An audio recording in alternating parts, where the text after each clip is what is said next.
I'm going to call the Board of Selectmen's meeting to order of May 20th, 2020 at 6:30 p.m. I'll start by reading this preamble that we've been doing at each of these meetings during the COVID-19 emergency. Good evening. As Chairman of the Wolfeboro Board of Selectmen, I am declaring that an emergency exists and I am invoking the provisions of RSA 91-A:2-3B. Federal, state, local officials have determined the gatherings of 10 or more people pose a substantial risk to our community and its continuing efforts to combat the spread of COVID-19. In concurring with their determination, I also find that this meeting is imperative to the continued operation of town government and services, which are vital to public safety and confidence during this emergency. As such, this meeting will be conducted without a quorum of this body physically present in the same location. At this time, I also welcome members of the public accessing this meeting remotely. Even though this meeting is being conducted in a unique manner under unusual circumstances, the usual rules of conduct and decorum apply. Any person found to be disrupting this meeting will be asked to cease the disruption. Should the disruptive behavior continue thereafter, that person will be removed from this meeting. Please note that all votes that are taken during this meeting shall be done by roll call vote. So start the meeting by taking a roll call attendance. When each member states a name, please state whether there is anyone in the room with you during this meeting, which is required under the right to know law. So, Linda Murray. Linda Murray, I'm in a room by myself other than my cat. Thank you. Paul O'Brien. It's Paul O'Brien. I'm in a room by myself. Thank you. Dave Senical. Yeah, I'm here in a room by myself, but you might hear a dog run through once in a while. Okay. Dave Bowers. I'm here with my cat, feral cat from Fort Worth, Texas. Thank you, Dave. And I'm Brad Harriman, and I'm also here, and you might hear a dog snoring in the background here on occasion when she gets a little loud. So thank you, everyone, for attending. To start off with, Mr. Pinio, do we have a need for a non-public session this evening? Mr. Chairman, this evening there is no need for a non-public. Thank you. Okay, thank you. Okay, next on the agenda is consideration of the minutes. We'll start off with the April 29th, 2020 minutes. Does anybody have any corrections or comments on those minutes? I do. Linda Murray. On page 10, the top paragraph, sentence, second sentence before the word warrant in the beginning should be each. And then the line after that should read, the Cary Beach definition did not include a taxpayer. Mrs. Murray questioned if someone is a taxpayer, can they use Cary Beach? And it goes on, it should say, could the Pickering House use Cary Beach? And then you can delete and Brewster Beach. Then down to line 6, it starts out with the ordinance, and it should read, the ordinance as it has been written in each warrant article. And then you go down to line 11. At the end, you'll see it. I'm quoting the lease, so that needs to be in quotation marks. And then you go down to the 13th line. It says to the leased property, and then there needs to be another quotation mark. And then third sentence up from the bottom where it says they really, it should be all beaches really have to be separate sections of the ordinance, and then you scratch out entitled entities need to be crossed out. Oh, then starting with entities, the rest of that sentence needs to be crossed out. I will give this to Michelle so she can understand what I've made the changes, and that's all I have. Okay, thank you, Linda. Anybody else have any comments or corrections Mr. this Chair, evening? yeah, on Thank you, Linda. Mr. Chairman, I have a couple. Yes. Oh. Page 8, on the last paragraph, change the word medias to media outlets. It's just last paragraph, first sentence, change the word medias to media outlets. On page 8, 2 sentences above that, Mr. O'Brien questioned if that was Mr. Pinio's concern, so it should be the possessive of Pinio. You just need to do an apostrophe S. Sorry for these little ones, but I think they're meaningful.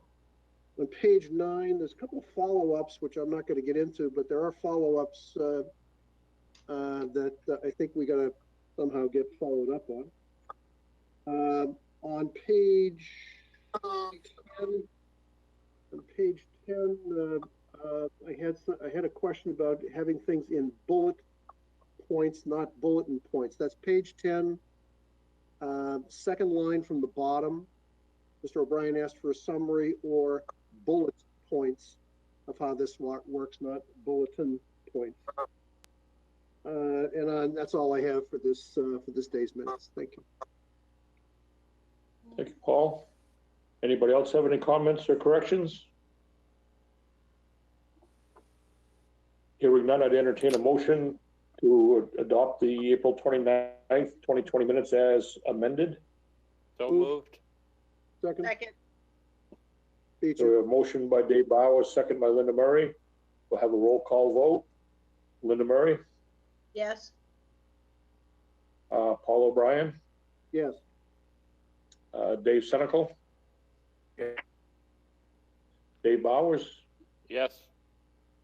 and Brad Harriman votes yes. Now for the minutes of May 6th, 2020. Anybody have any comments or corrections? I do, Brad. Linda, Okay, on Linda. page 9, last paragraph, third sentence down, it should say Brian Lambard. Mm-hmm. And that other, that's the only correction I have. Okay, thank you. Anybody else have anything? I think I do, Mr. Chairman. I'm just trying to find the page. I didn't write it down when I did my notes. Stand by, please. Page.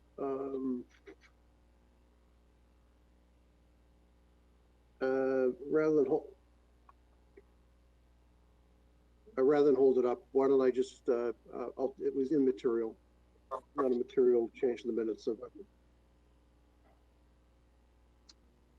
Okay, anybody else have anything? Paul, you could just email it to me if you need to. Yeah, it's immaterial. I'll send it over to you, Michelle. Once I find the Thank page. you. Yep. Okay, I'd entertain a motion on the May 6th minutes to be approved as amended. So So moved. moved. We have a motion in a second. Have a roll call vote. Linda Murray, Yes. Paul O'Brien, Yes. Dave Senical, Yes. Dave Bowers,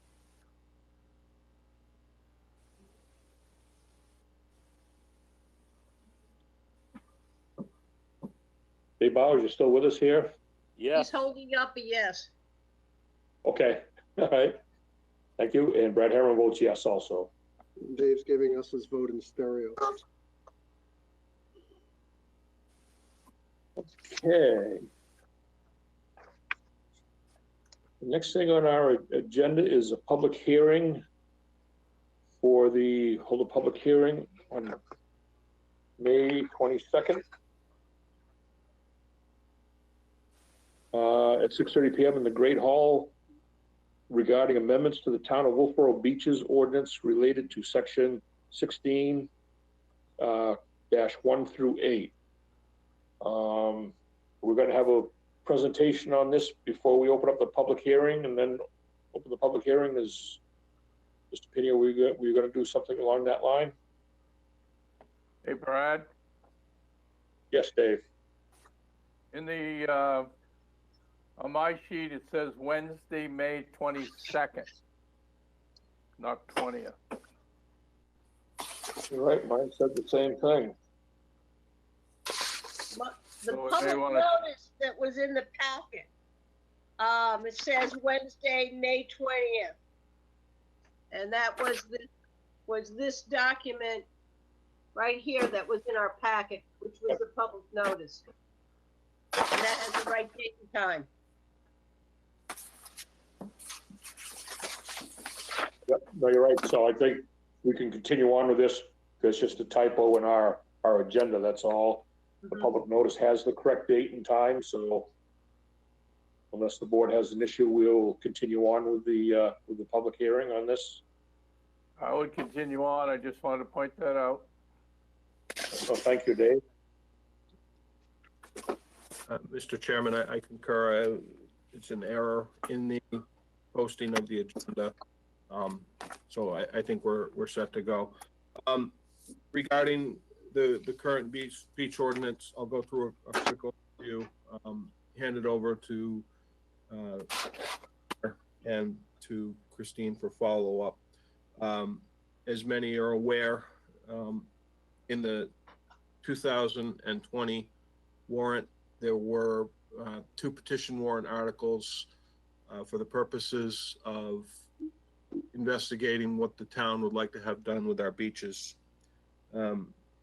As a result, after the warrants passed, sat down, we began crafting up some language.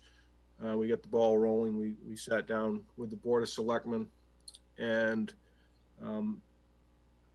began looking for their input.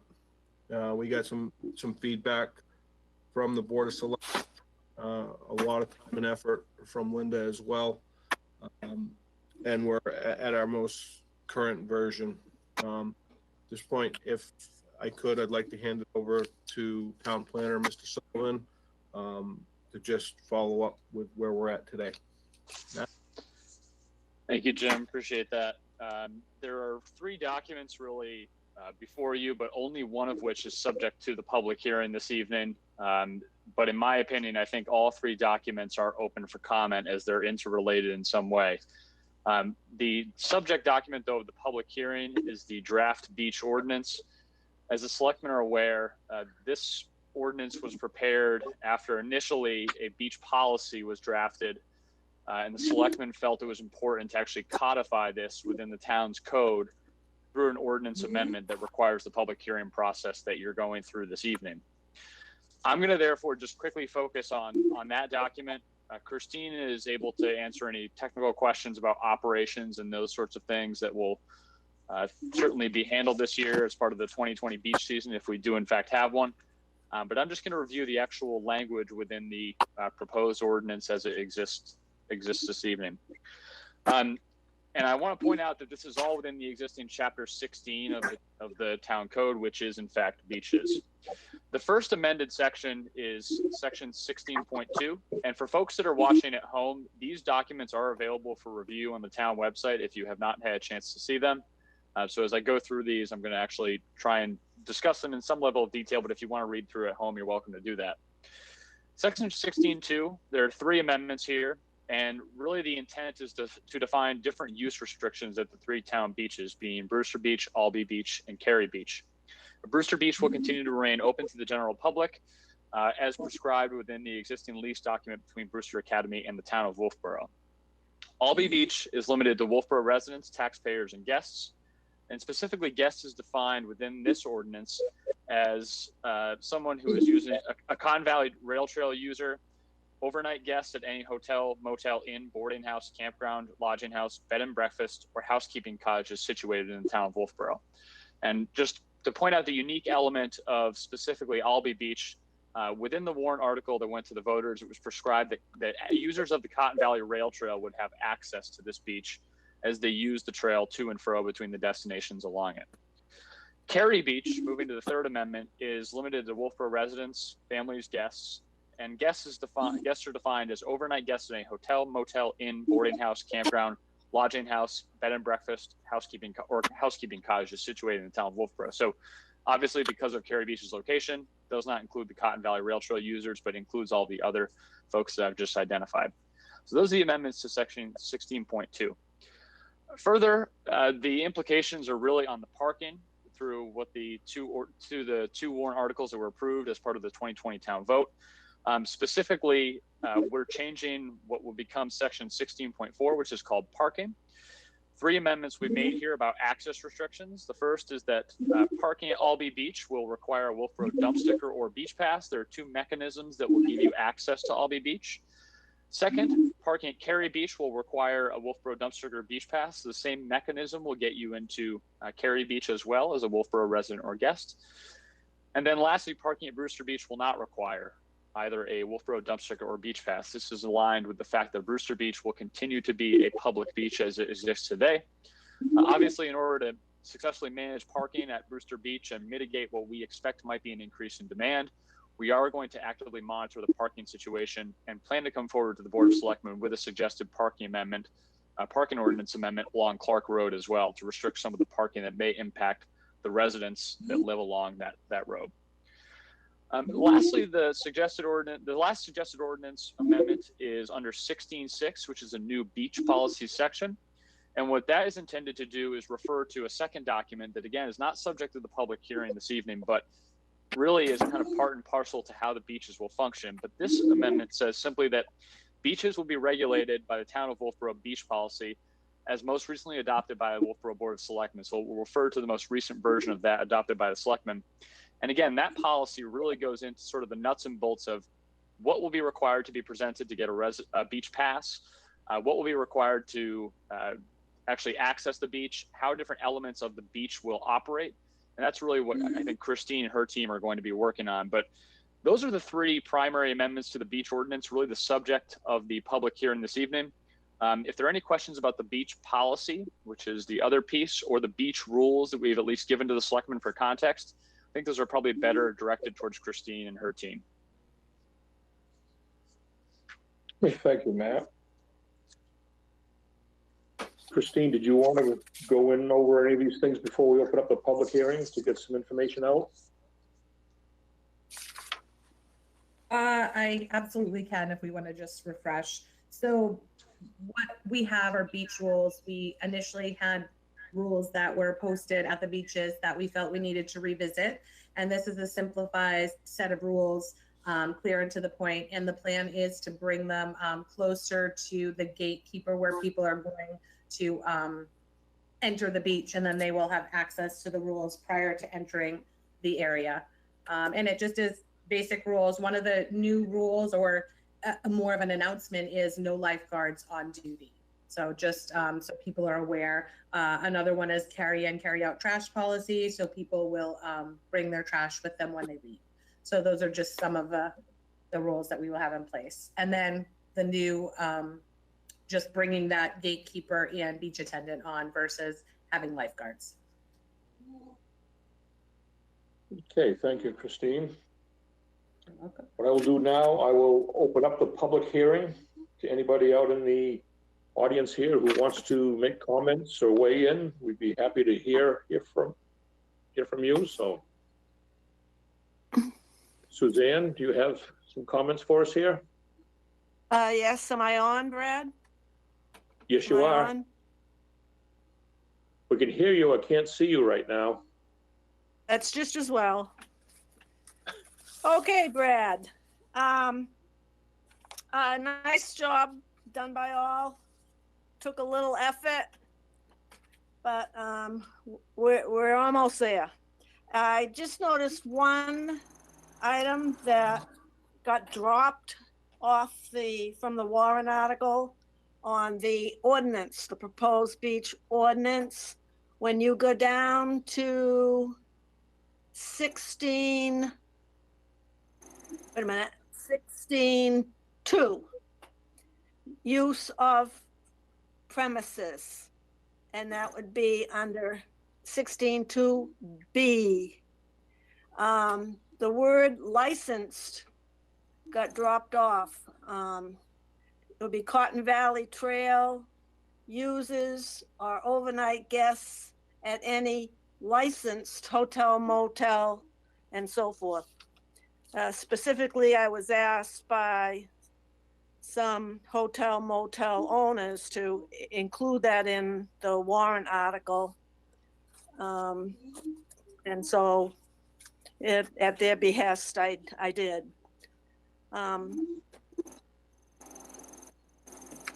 The official hotels and motels, and they are registered, I believe, with the town as well. So I think that could be an editorial change and not require another hearing.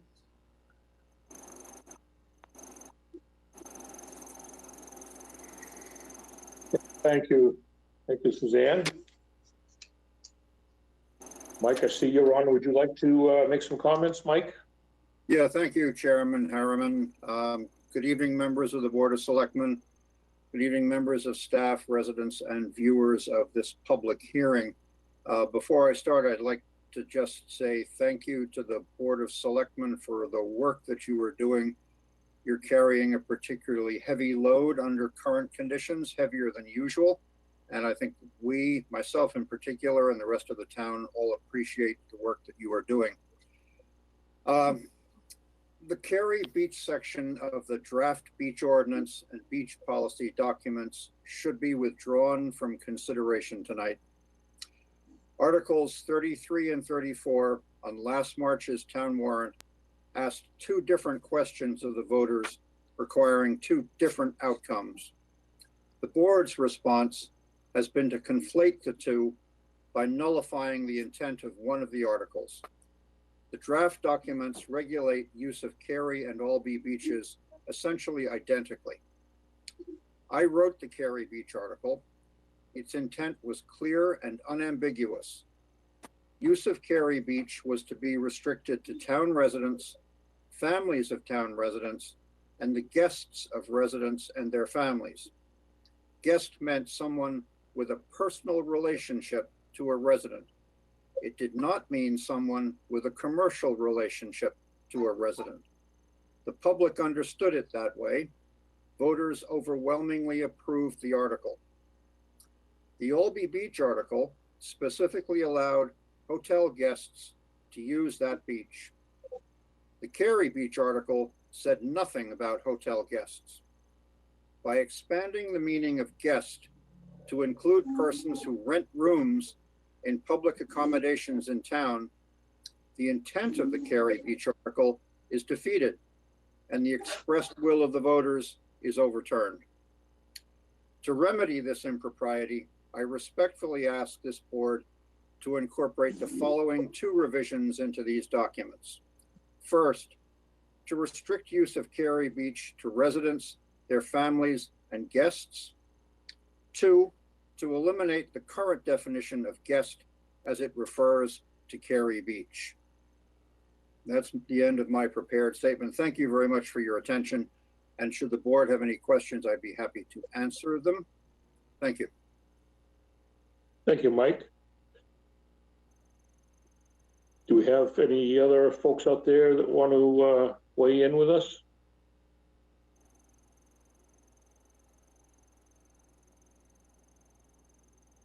I think Maggie Steer showed her hand.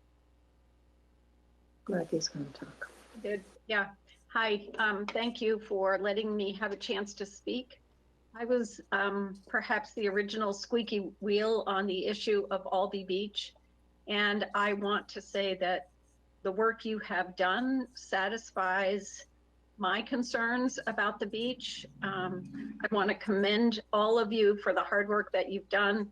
I hope this all works out great. The summer may not be the perfect test case, but I just wanted to say I really like the work that you've done. I think it should work out just great. We may need extra bicycle racks for the Cotton Valley Rail Trail users, but that's probably easily done.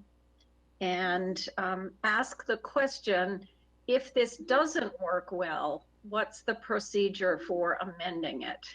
Should the parking lots, for instance, at Westlake and the Boat Museum and the Nick all be filled up with people who have discovered they can walk to the beach via the rail trail and get in? What happens? What did she say? Wait a minute. Well, I'll kind of answer with my opinion on that, Maggie. I think my opinion would be that if we see there's an issue there, we would be able to hold public hearings again, not necessarily needed by a warrant article, but the Board of Selectmen could hold public hearings again to address any issues that arise from the current or the proposed amendments if we do adopt these, and we would be able to address them, you know, at that time at a regularly advertised public hearing. Am I correct on that, Matt? Yes, Brad, you are correct. I mean, that's one of the nice things about the way that this has been structured, that in order to amend the ordinance, the selectmen need only have an additional public hearing and draft additional language to deal with the mechanics of the change that's proposed. I think one of the considerations that we had when we were putting this together is that it likely won't be perfect in its first trial year. And Maggie, to your point, this won't probably be a good year to test this particular set of rules and ordinances, but I would be surprised if we're not back in front of the board considering some amendments to deal with some mechanical challenges that we might see arise out of this implementation process. Thank you, Matt. Brad. Suzanne, yes. Brad. Yeah. I'll echo what Maggie said, is that this would be a trial run with this ordinance. I'm sure there'll be some glitches. However, to the point of people sneaking in by the rail trail, by parking at various locations, I think we do the, if you see it, you report it. Don't confront anybody, simply call the police. And also, it would behoove the attendants to say, wait a minute, how come these 12 people are coming all together off the rail trail? Excuse me, can you tell me where you parked? Because there is parking for the rail trail downtown and at the Fernal Station and at Cotton Valley. So I think if the attendant is on the ball doing, you know, and alert and keen, he'll kind of spot some of this. But I really don't, I hope we don't have an abuse of usage. I think that I'm being optimistic that it will go quite well. Thank you, Suzanne. Do we have anybody else wants to make some comments? Brad, I don't know if you can hear me. Yes. I'm Mike Spence. I live on Moose Point Road. I just have a quick question. We live next to the Albee Beach, a couple camps down.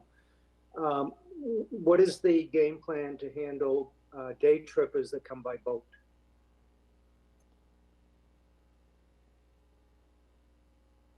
I guess I would defer to Matt or Christine if we have considered that option in this ordinance here at all. Just for clarification, this implies day trippers with canoes and kayaks. Is that correct? No, motorboats. Motorboats. You have the Lake Wentworth Inn, which you know, and you have people that land at launch their boats at Mass Landing. We've had them over the years. They come in and they beach their boats and they enjoy the beach. So I didn't know, I've heard about the rail to trail and the parking lot. How are you going to deal with people that come by boat? I think and I'll defer to Christine to some extent, but I think the answer is that we would ask our beach attendant, which will be established through what we're proposing this year, to ask those folks not to beach their boat first. And if we do have issues, I mean, I think we're going to have to use the same enforcement technique that we use for what Suzanne and Maggie are talking about. I don't think we are going to be able to completely stop folks from using canoes and kayaks specifically to get to the beach. We can certainly have the beach attendant approach them and ask them what their intent is, but the enforcement policy is not going to be perfect. I think we're going to rely on our beach and our gate attendants to be courteous and educate people about what the rules are, and I'm not sure that we'll be able to go much beyond that. Thank you. I'd like to say something. Just add in here, I just want to say that, to go along with what Matt said, that, you know, the beach attendants can educate the folks there, but they can also educate us at the end of the season as to what they saw, if there are any violations that they had a hard time dealing with, so that we can address them in the future to look at our ordinance again. So somebody else had a comment they wanted to weigh in on here? I did. If you can hear me. Yes. Can you hear me, Mr. Chairman? Yeah, this is Yes. David DeJager. I have the cottages of Wolfeboro on Center Street. And this is the first I had heard of this proposal, and I just want to be sure I understand, because naturally the question I get from any of my guests is what beaches are available to us. And if I'm hearing correctly, the only beach that would be available to them if this goes through is Brewster Beach. Is that right? No, Albee Beach would also be available. And we're having discussions on the interpretation of the language for Cary Beach tonight also. I see.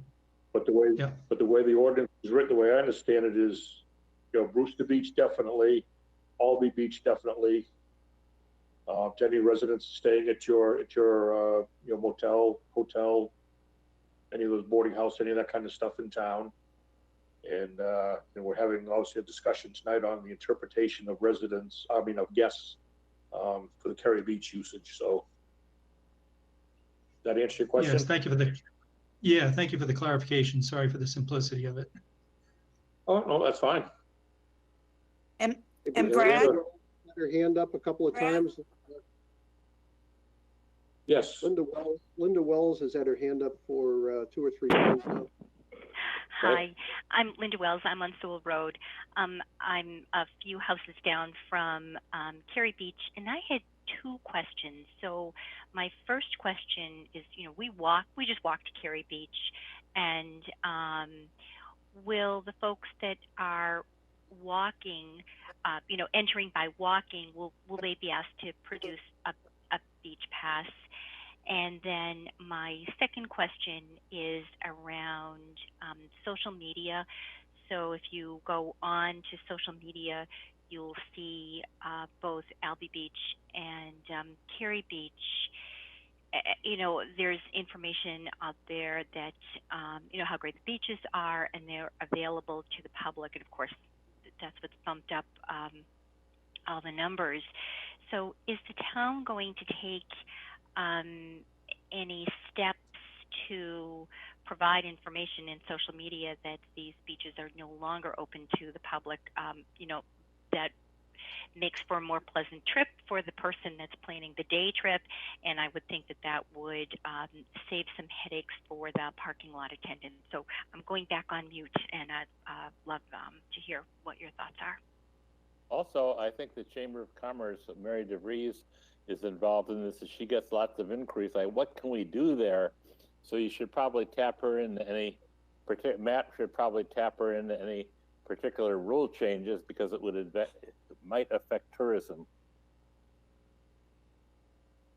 This is Christine, the Parks and Rec Director. So thank you very much for those questions, Linda. We were aware that the information was out to the public in this past season in particular. And so we have already been, I had staff on it already just Googling Cary Beach and Albee Beach to see what pops up. So we could save those sites. And once we had everything adopted, we're going to reach out and make sure that we update that information, as well as sharing it on our own pages, making the phone calls and sharing with local areas so they're aware of the new changes. But as with anything, it definitely will be just a year of developing and getting the word out, because last year we added the change of no bus groups, and that was new for people. So we did have to educate last year. So we expect to save them out this year. Thank you. And Linda, to your other question, I think we've got to take that one head on. And I think my answer would be that our primary focus is going to be on the parking and managing access through vehicles. I would not suggest that we are going to be checking the IDs or passes of everybody who walks onto the beach. That certainly was not the primary focus of the policy we put forward.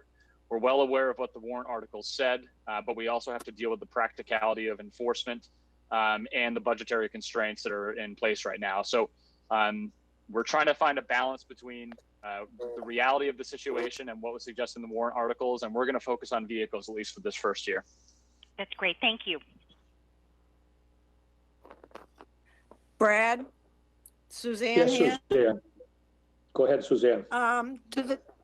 Thank you. To the gentleman who has the cabins that asked the question about where he could send his guests, let us also make a strong advertisement for the Lake Wentworth State Park.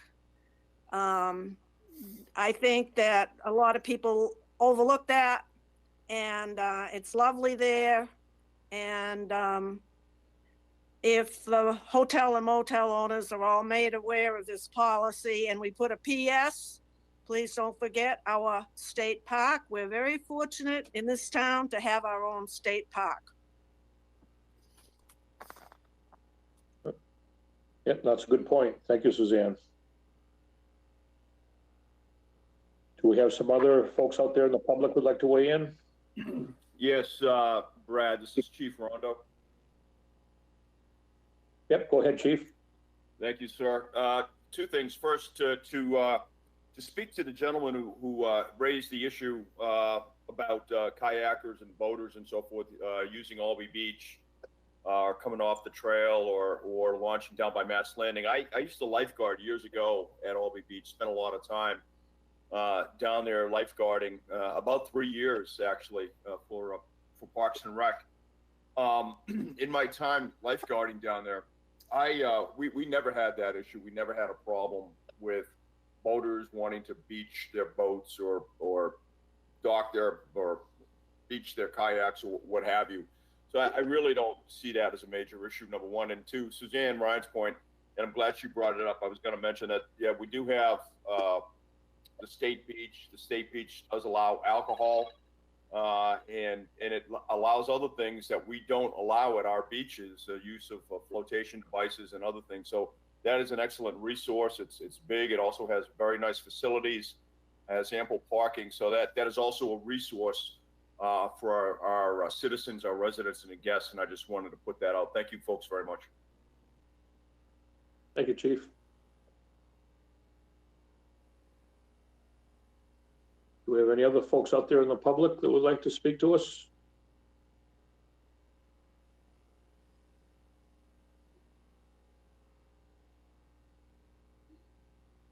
Okay, seeing or hearing none, I'll close the public hearing. Board members, comments, questions? What are we thinking here? Paul? Yeah, Paul? Thank you, Brad. And yeah, thanks. Can you hear me? Yes. So I guess I have a one question because I think there's a moose here on the table we have to deal with. How does a warrant article, Article 34,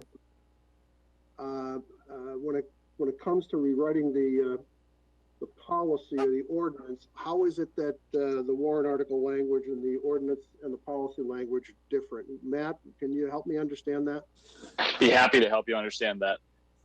The warrant article that was written relies on the drafter's interpretation of the term guest.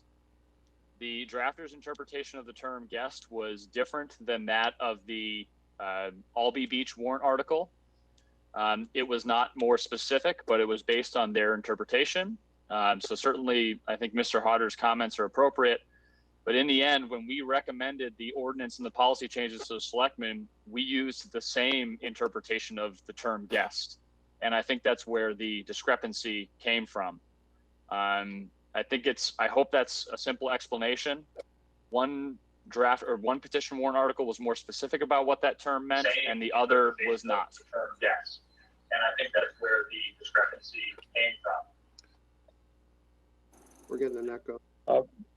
Could that, we haven't closed the public hearing, so Board of Selectmen, Linda. Yeah, I was the one who wrote the language for guests, and my concern was that warrant article excluded anybody, some taxpayers who pay taxes in the town, which are our motels, hotels, would not have access, their guests could not use this beach. And I didn't think if you're paying for something in your taxes, you should be able to use it. And so I put that interpretation of guests similar to what was in the Albee Beach. These warrant articles are not binding. There was no definition of what residents meant, nor definition of guests. And so I feel very strongly, if a commercial business pays taxes for the beach, paid for the lifeguard, they're going to pay for the bond to fix the parking lot, their guests should have access to this beach. And that's just where Mike and I differ on this. Mr. Chairman, would you entertain reopening the public hearing? Let me pull a board on that, Mike. We have a question in front of us. If we'd be interested in reopening the public hearing to allow Mr. Hodder and maybe another person to speak. Brad, I think we'll finish hearing from the Board of Selectmen, and then after we've had our conversation, if at that point there are people in the audience who'd like to talk about our conversation, I think the board can do that. But I don't think we should be interrupted as we as a group work this out between each other, because I may be in the minority. Who knows? Okay, no, I think that's a good, that's a good point too. So for all the folks listening out there, we're going to continue our conversation amongst the board, at the end of which we will entertain opening back up for comment again for you folks to weigh in on what you heard from us. So we'll continue on that. I agree with Linda. Brad, can I speak, please? Yes, Paul. Thank you, sir. So I'm torn on this one. I do recall, and it's only memory, there was nothing written down, that was substantial discussion prior to the voting of the warrant article, that in fact the warrant article for Cary Beach was substantially different and incredibly limiting in terms of who would have access to the beach. And I remember that this conversation came up in the CIP, which was last summer. Now, I think there was clarity about the intention of the article. What I'm torn about is how the rhetorical question, and I think Linda has teed it up quite well. If I own a property, I'm a commercial property owner in this town, I don't have access to the beach. I pay taxes in this town, but I don't have access to the beach. I find that to be something I can't square, and I don't know if that's ever been tested. And when I mean tested, is, are there other towns that have gone through this that says, thank you very much for your tax dollars, but you can't use the beach? I find that to be a little odd. But I would also have to agree that Mr. Hodder, as the sponsor of the warrant article, at least in my opinion, was extremely clear that his article was limiting, very limiting. But I'm having difficulty squaring that if you're a taxpayer, whether you own a hotel or whether you own a bed and breakfast or whether you own a pizza shop, that you can't have access to that beach. I just find that to be a little odd. Anyway, that's all I have to say. Thank you, Paul. Dave Senecal or Dave Bowers, do you folks have any a comment for us? Yeah, I agree. Okay. Okay, Dave Senecal, we'll have you go next. Okay. I have a similar feeling, I think, as Linda does, that if I have a hotel motel, as long as I have the required stickers to hand out to my guests, that they should be able to use Cary Beach. They indeed are paying taxes the same as the rest of us do. And I think that, we're dealing with a word such as guests, and what does that mean? And I think that we've been round and around on this before, but I certainly think that I would have to agree that as long as they have a sticker or a pass, that they should be allowed to use the beach. Again, we're going into this thing with no feedback yet whatsoever. So I think we need a season, if and do we have one. Are we going to have one? We don't know that yet. But I think that the guest thing is just getting a little overboard here. Thank you, Dave. Dave Bowers, do you have a comment? I don't think we should make any restrictions at this time. I mean, we are the jewel of Lakewood and Pisaki. We invite people here, and we need to be very careful about any barriers we place. Anything we say, when you come here, you can't do this. And I think I think I may have mentioned before, that the Chamber of Commerce would bring people in here.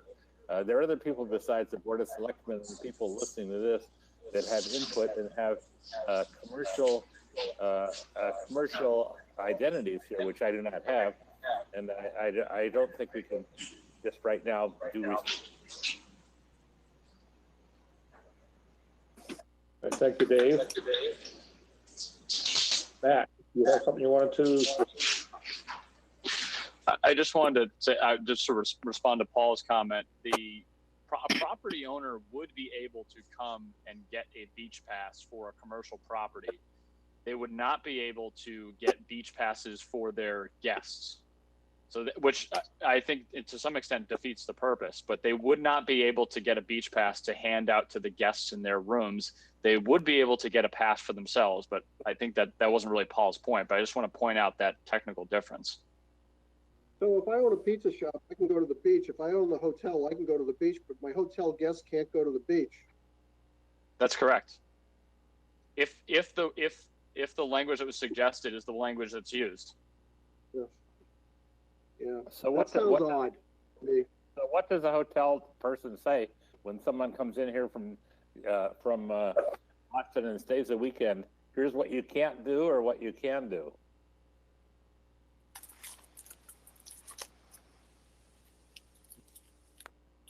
Flip and say, tell them to sneak down the Brick Falls path and hop on up.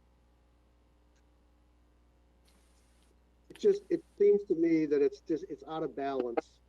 And I know, and I believe Michael's intention in his warrant article was what it was, but I think there's no balance here.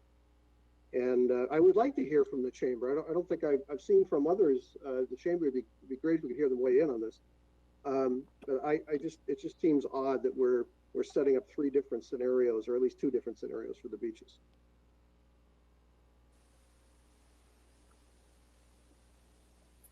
Any other comments from the board members?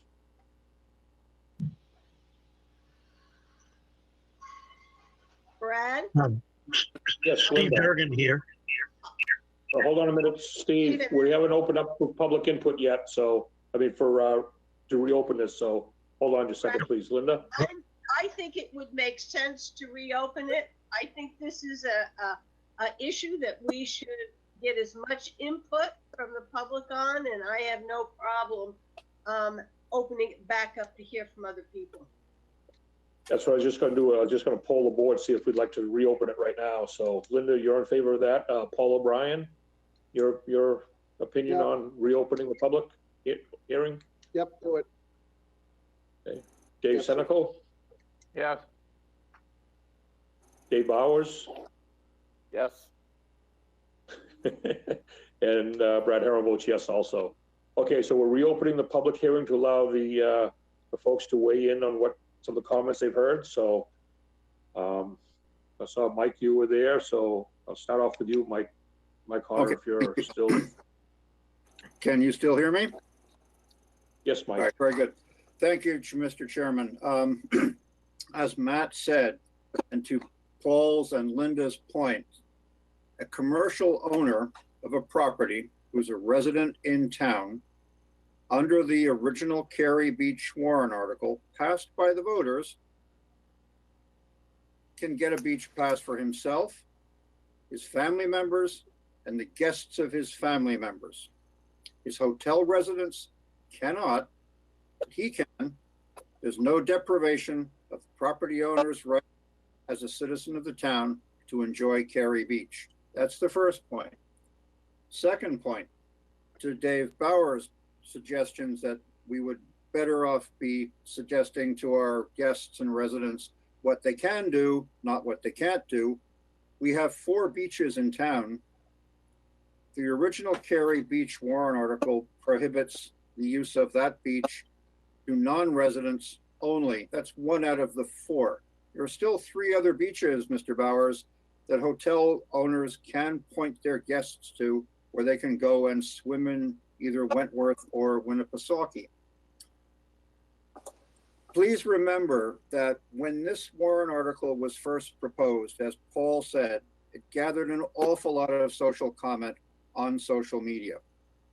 There was so much social comment that I was promoted to a social point maker on Facebook because I got so much commentary. Everyone understood that this was going to prohibit the use of Cary Beach to anybody who was not a resident. The voters went into the polls understanding that. They voted for this warrant article. They passed it overwhelmingly. I'll remind this board that this is the 3rd time townspeople have tried to make Cary Beach residents only. 1967, 1990, 2020. It would not be a good idea for the selectmen to frustrate the will of the voters for a second time. And I'll remind everyone, when we come to looking at the definition of words in warrant articles, our Supreme Court has said, quote, "We construe the words of an ordinance according to the common and approved usage of the language. We determine the meaning from its construction as a whole, not by construing isolated words or phrases." That's from the 2019 Working Stiff Partners v. City of Portsmouth decision. That goes back actually quite a ways to 2013. The language in the warrant article was clear. It said guest. It did not say guest, parentheses, people who rent rooms from hotel keepers in town. The Albee Beach article did. The Cary Beach article did not.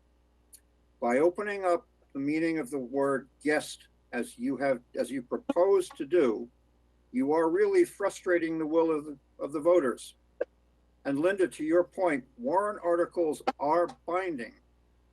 The town cannot tell a selectman how to do something, but the town has the right to tell the selectman to do something. That's established in New Hampshire law. Thank you. Thank you, Mike. Do we have any, Suzanne, do you have something you'd like to add to us? Yeah, I would. I don't know if it's going to make it easier or harder, but when you go, and Matt, if you're listening, if you can pull up chapter 16, the original one that's in place, and you look at the heading at the top, I think you'll see that it says Cary Beach and Albee Beach. Number 1. Number 2, when I was doing the Albee Beach warrant article, I talked to a lot of people to get input so that it would be a consensus of agreement what it should state. And the one feedback that I kept getting from people was, Suzanne, don't write this thing so it will be elitist. Don't write this thing so it will be exclusive. We want to be inclusive. So I went back to the original chapter 16 and I used that wording as a template for what the warrant article should say. And I think you'll go back and you look at the original one and it included both beaches. So that's it. Thank you, Suzanne. Do we have anybody else out there? Steve Durgan was there a little while ago. tried to speak. Is Steve, you still out there?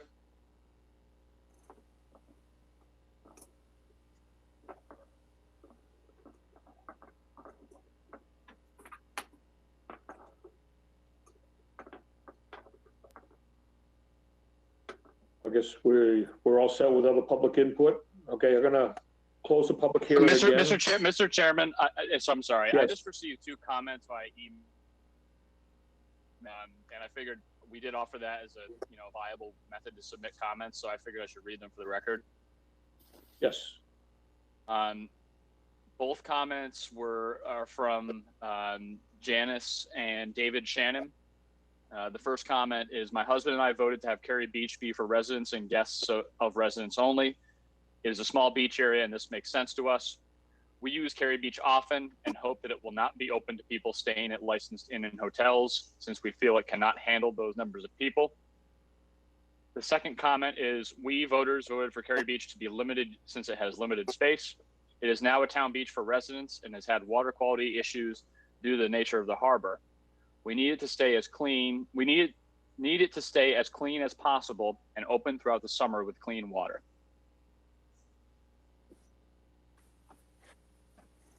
Mr. Chairman, may I speak?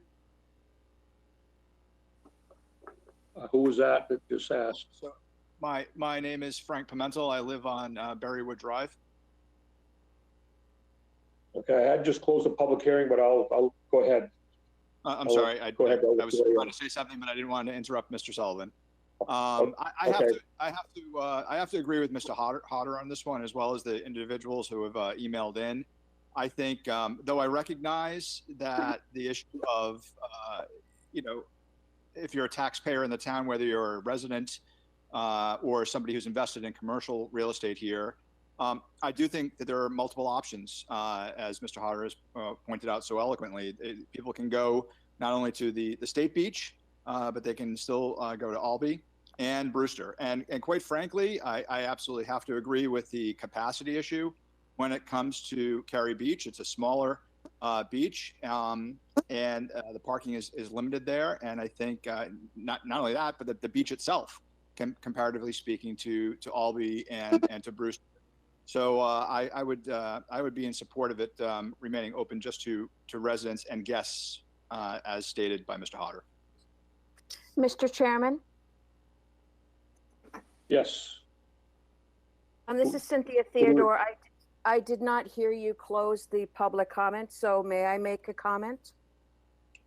All right. I completely agree with Mr. Hodder.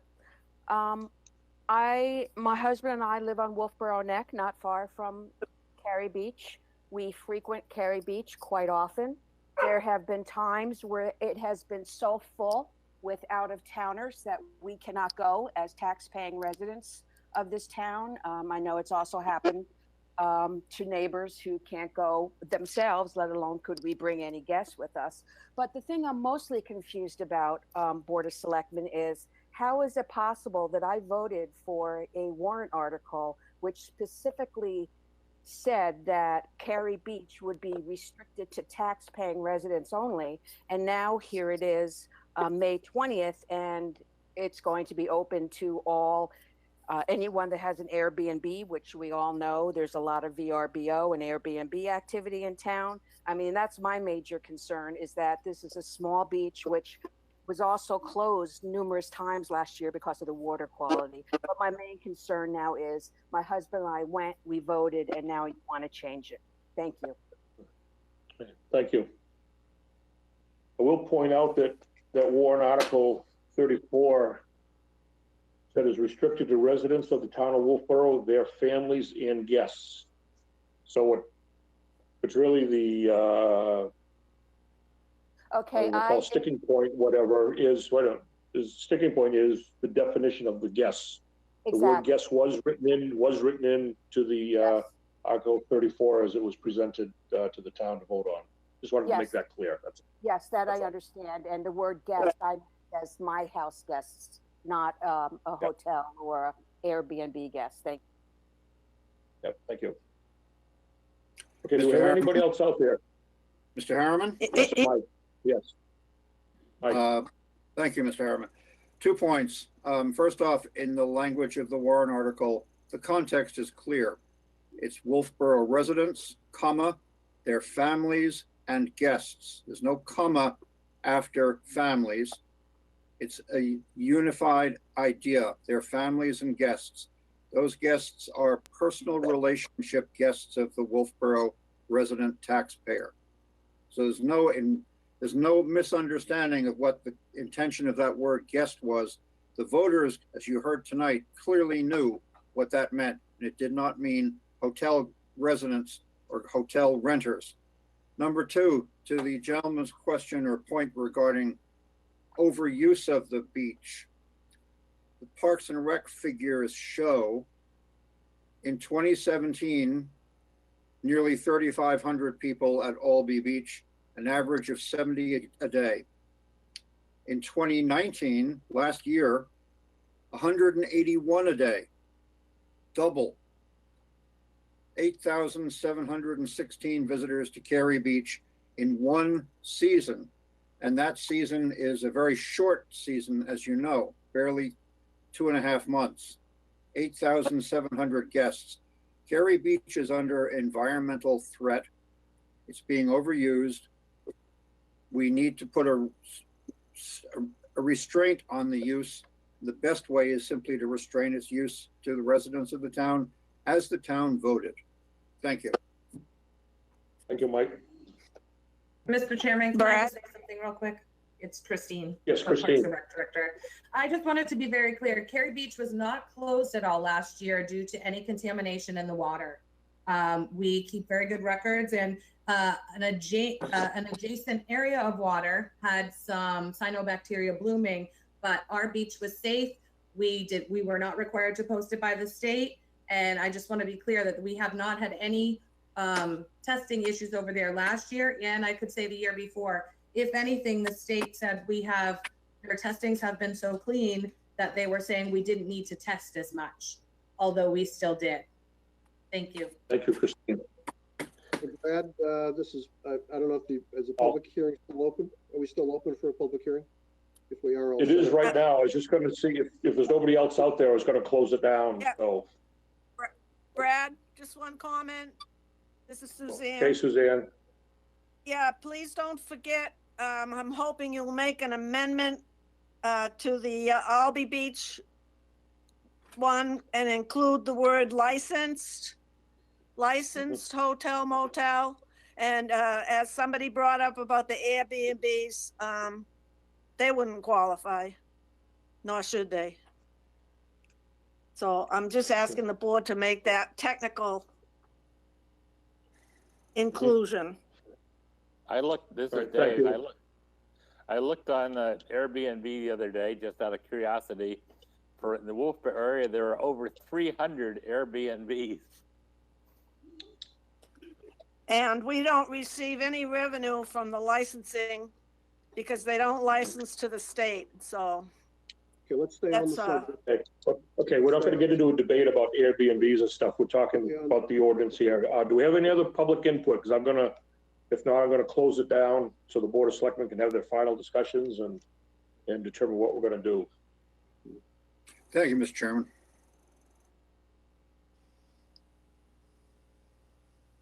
Okay, I'm going to close the public hearing. All right, back to board members. I guess, why don't we go through go ahead, Dave. Yeah, Brad, I think it'd be good if you took them each individually and not as a whole group, because we have some issues here between Albee and Cary. And if we vote on it all at once, I think we're going to get ourselves in trouble. So I'd like to make a recommendation. We start with Albee Beach rules. Yeah, that's exactly what I was just going to do, is take these one at a time here.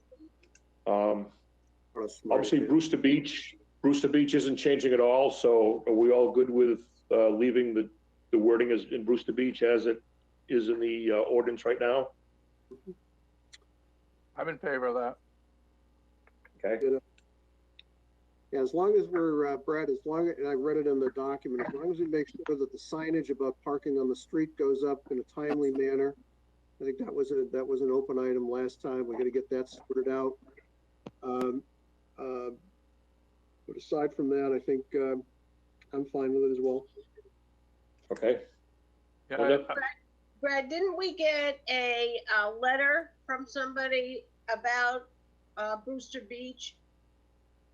I think we had some concern about that. that was from Bob Tuffer. That's correct.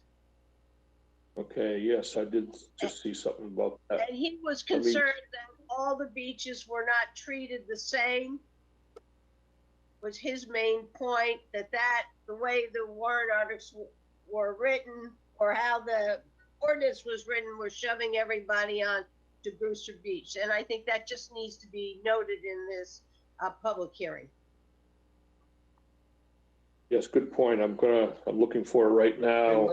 And just a key on Linda's comment about Mr. Tuffer. He sent us a note three days ago. He went beach by beach. His concern is that the disbalance of these ordinances is going to create loading on one beach versus another. And his recommendation actually was do nothing, wait another year, and then revisit. That was his recommendation. Would the board like me to read his letter into the minutes here? I think we or should. do you want to just? Okay, I'll do that if we're going to for a second here. We also need to read any other letters we've received into the minutes. I have one other one I have here that I'll also read in. So I'll do that right now, and then we'll continue on going down through here. To the Wolfeboro Board of Selectmen from Bob Tuffer, subject new beach policy, dated May 17th, 2020. I'm writing this letter to comment on the proposed beach policy that will commence on May 1st, 2020, if you approve it. As I read it and summarize, Albee Beach will be open to residents, taxpayers, and guests. Cary Beach will be open to residents, their families, and guests, and Brewster Beach will be open to the general public, as agreed to in the lease between Brewster Academy and the town, dated May 8th, 2001. I think the proposed policy is a very bad idea and won't work, and I will address my objections in the following areas: consistency of rules, the pandemic and beach policy, Brewster Beach and Brewster Academy, Clark Road, and then conclusion. Consistency of rules. In my reading of the proposed policy, I am interpreting three different sets of rules for three beaches. It appears the policy on Cary Beach would exclude non-resident taxpayers who own property in town but do not live here. So if a family owns a home on nearby Spruce Road but does not live there, they will be excluded from using a town beach they could walk to. The policy on Albee Beach would allow residents, taxpayers, and guests on the beach, but nowhere in the description are residents or taxpayers' families included as guests. So if my son and his family travel here from their home in Seattle, I would not be allowed to take them to Albee Beach. The policy on Brewster Beach has it open to the general public, and that would include any town or state outside of Wolfeboro. Next is the pandemic and beach policy. As we all know, we are in the middle of a devastating pandemic that has spread throughout the world. The United States is suffering a disproportionate amount of cases and deaths, as we represent 5% of the world population and over 25% of the cases and deaths from the virus. The Congressional Budget Office tells us we should see unemployment numbers of 16% in the third quarter of this year, and then over 10% from there on until the end of 2021. Considering the recent bankruptcy declarations of several large retail giants, the unemployment numbers may be much worse. Considering the fact we are looking at a prolonged period of at least Great Recession types of unemployment, I find it odd and inhumane that we are closing 2 of our 3 beaches down to the public. We're getting to the point where families may have difficulties scraping up $10 to get a New Hampshire State to get on a New Hampshire State beach, and Brewster Beach will most likely be a full house every day. Brewster Beach and Brewster Academy. I believe I read somewhere that Brewster Beach was created circa 1928, so it has been around for a long time. In the history of Wolfeboro, Dave Bowers reported that an access road was built from Clark Road to Brewster Beach in 1963 at a cost of $2,700. Brewster Beach has been enjoyed by families near and far for decades. It has been enjoyed by my family for the better part of 3 decades.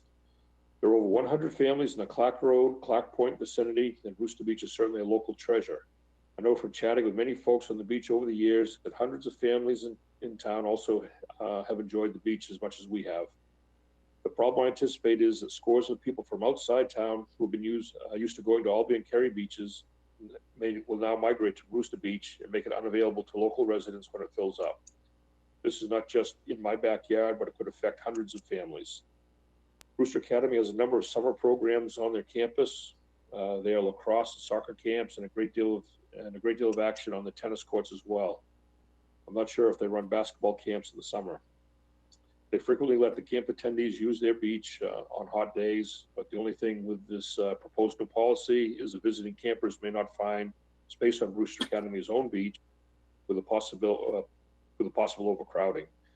I doubt Brewster Academy would have been as agreeable to a lease agreement with the town if they knew the town was closing the other two beaches.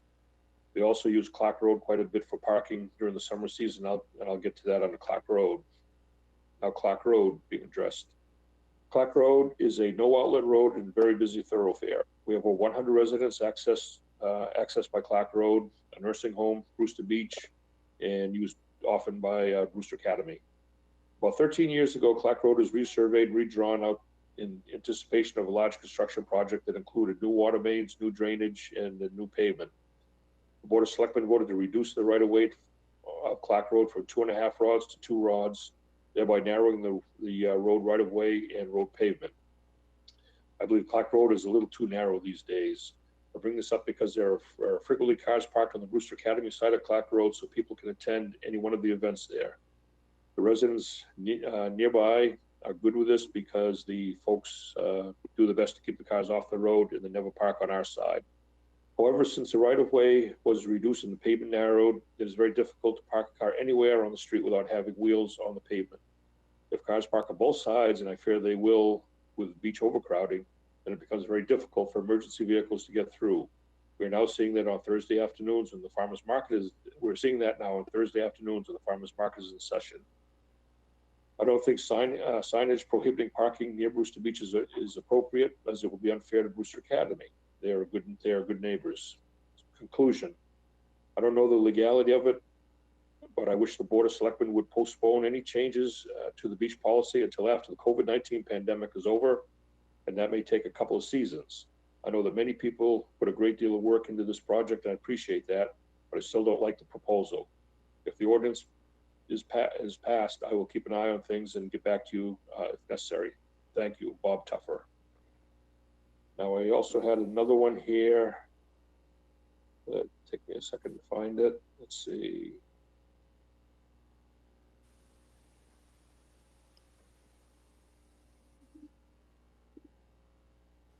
Task force minutes.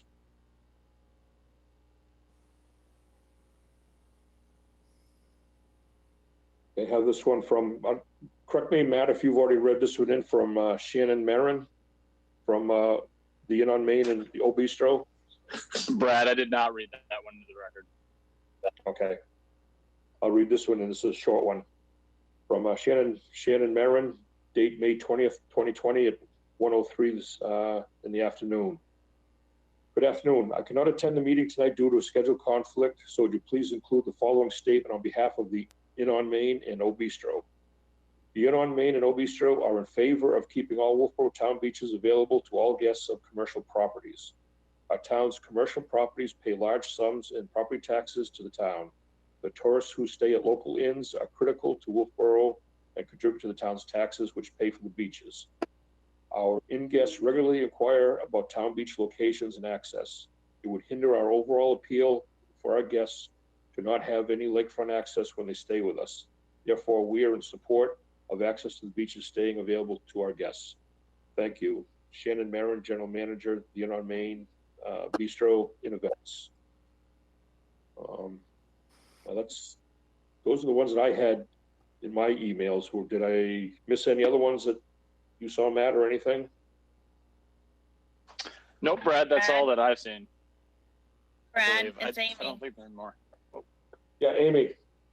There should be one in the packet deeper in with the public hearing from Wolfeboro Campground. And Yes. it's actually an email from me with his concerns about being able to have his campers on the weekends use the beaches. Many people come and camp there on the weekends and like to come here to use the beaches. So he has some concerns. I have that one here too. I'll read that one, and that's a very short one also. So I'll read that one in very quickly. This was addressed to Amy. It's from Amy, addressed to the Board of Selectmen members here. It's from, I guess, Mr. Hamilton of Wolfeboro Campground read the paper regarding beach stickers. He would like to know how the campground would be affected for this. Currently, he has weekenders who camp and like to use the beach, and he has seasonal campers who also like to use the beach. I explained there is a public hearing on this at the BOS and could call in. He prefers this method, and he will call me back next Thursday so he has an understanding of what to do before Memorial Day weekend. Warren Hamilton, Wolfeboro Campground, 61 Haynes Hill Road. I believe that was that. We have Mike Hodder's here, which he actually obviously was on with us tonight. So, okay, board members, we have all the information in front of us. So we've kind of went through Brewster Beach. We kind of agreed with. We're good with that. We'll jump over to Albee Beach now. And I agree. I went back and looked at the article as presented in Article 33, and the word licensed was in there, right between the word any and hotel. So I would like to add that word licensed back in to the same spot that it was in the presented warrant article. Yeah, that's what I was going to suggest. I think that 16.2B in the regulation, that word was left out. Yes. Yep. No, I agree. Is everybody else in agreement with that to add the word license back in? Linda, yes. Yeah. Paul? Yes. Dave Bowers, yes. Paul? Yep. Okay. I think we can easily consider that just a typo. I don't think we need to extend the hearing on this one for that. Do we have any other questions or issues with 16.2B relating to Albee Beach?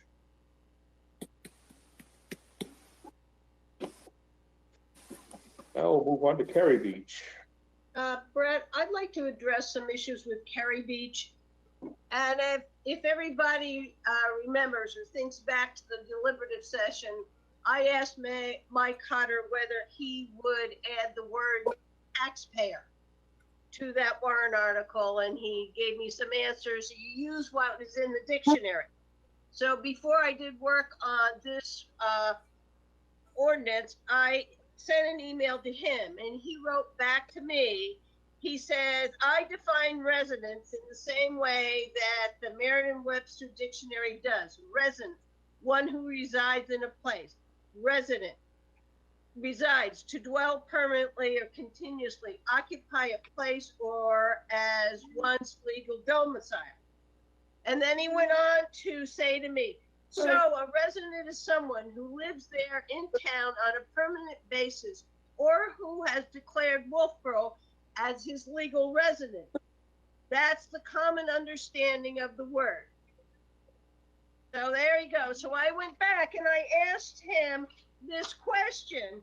I said, I needed clarity. If I'm a resident who lives in Florida 7 months out of the year, that's my permanent domicile. I own a house here in Wolfeboro, and I come up for 2 months. That excludes me from using the beach.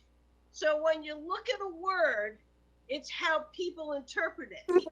So if I interpret what the dictionary says for the Cary Beach warrant article, it excludes taxpayers. So it's going to be hard to not do some interpretation to this warrant article.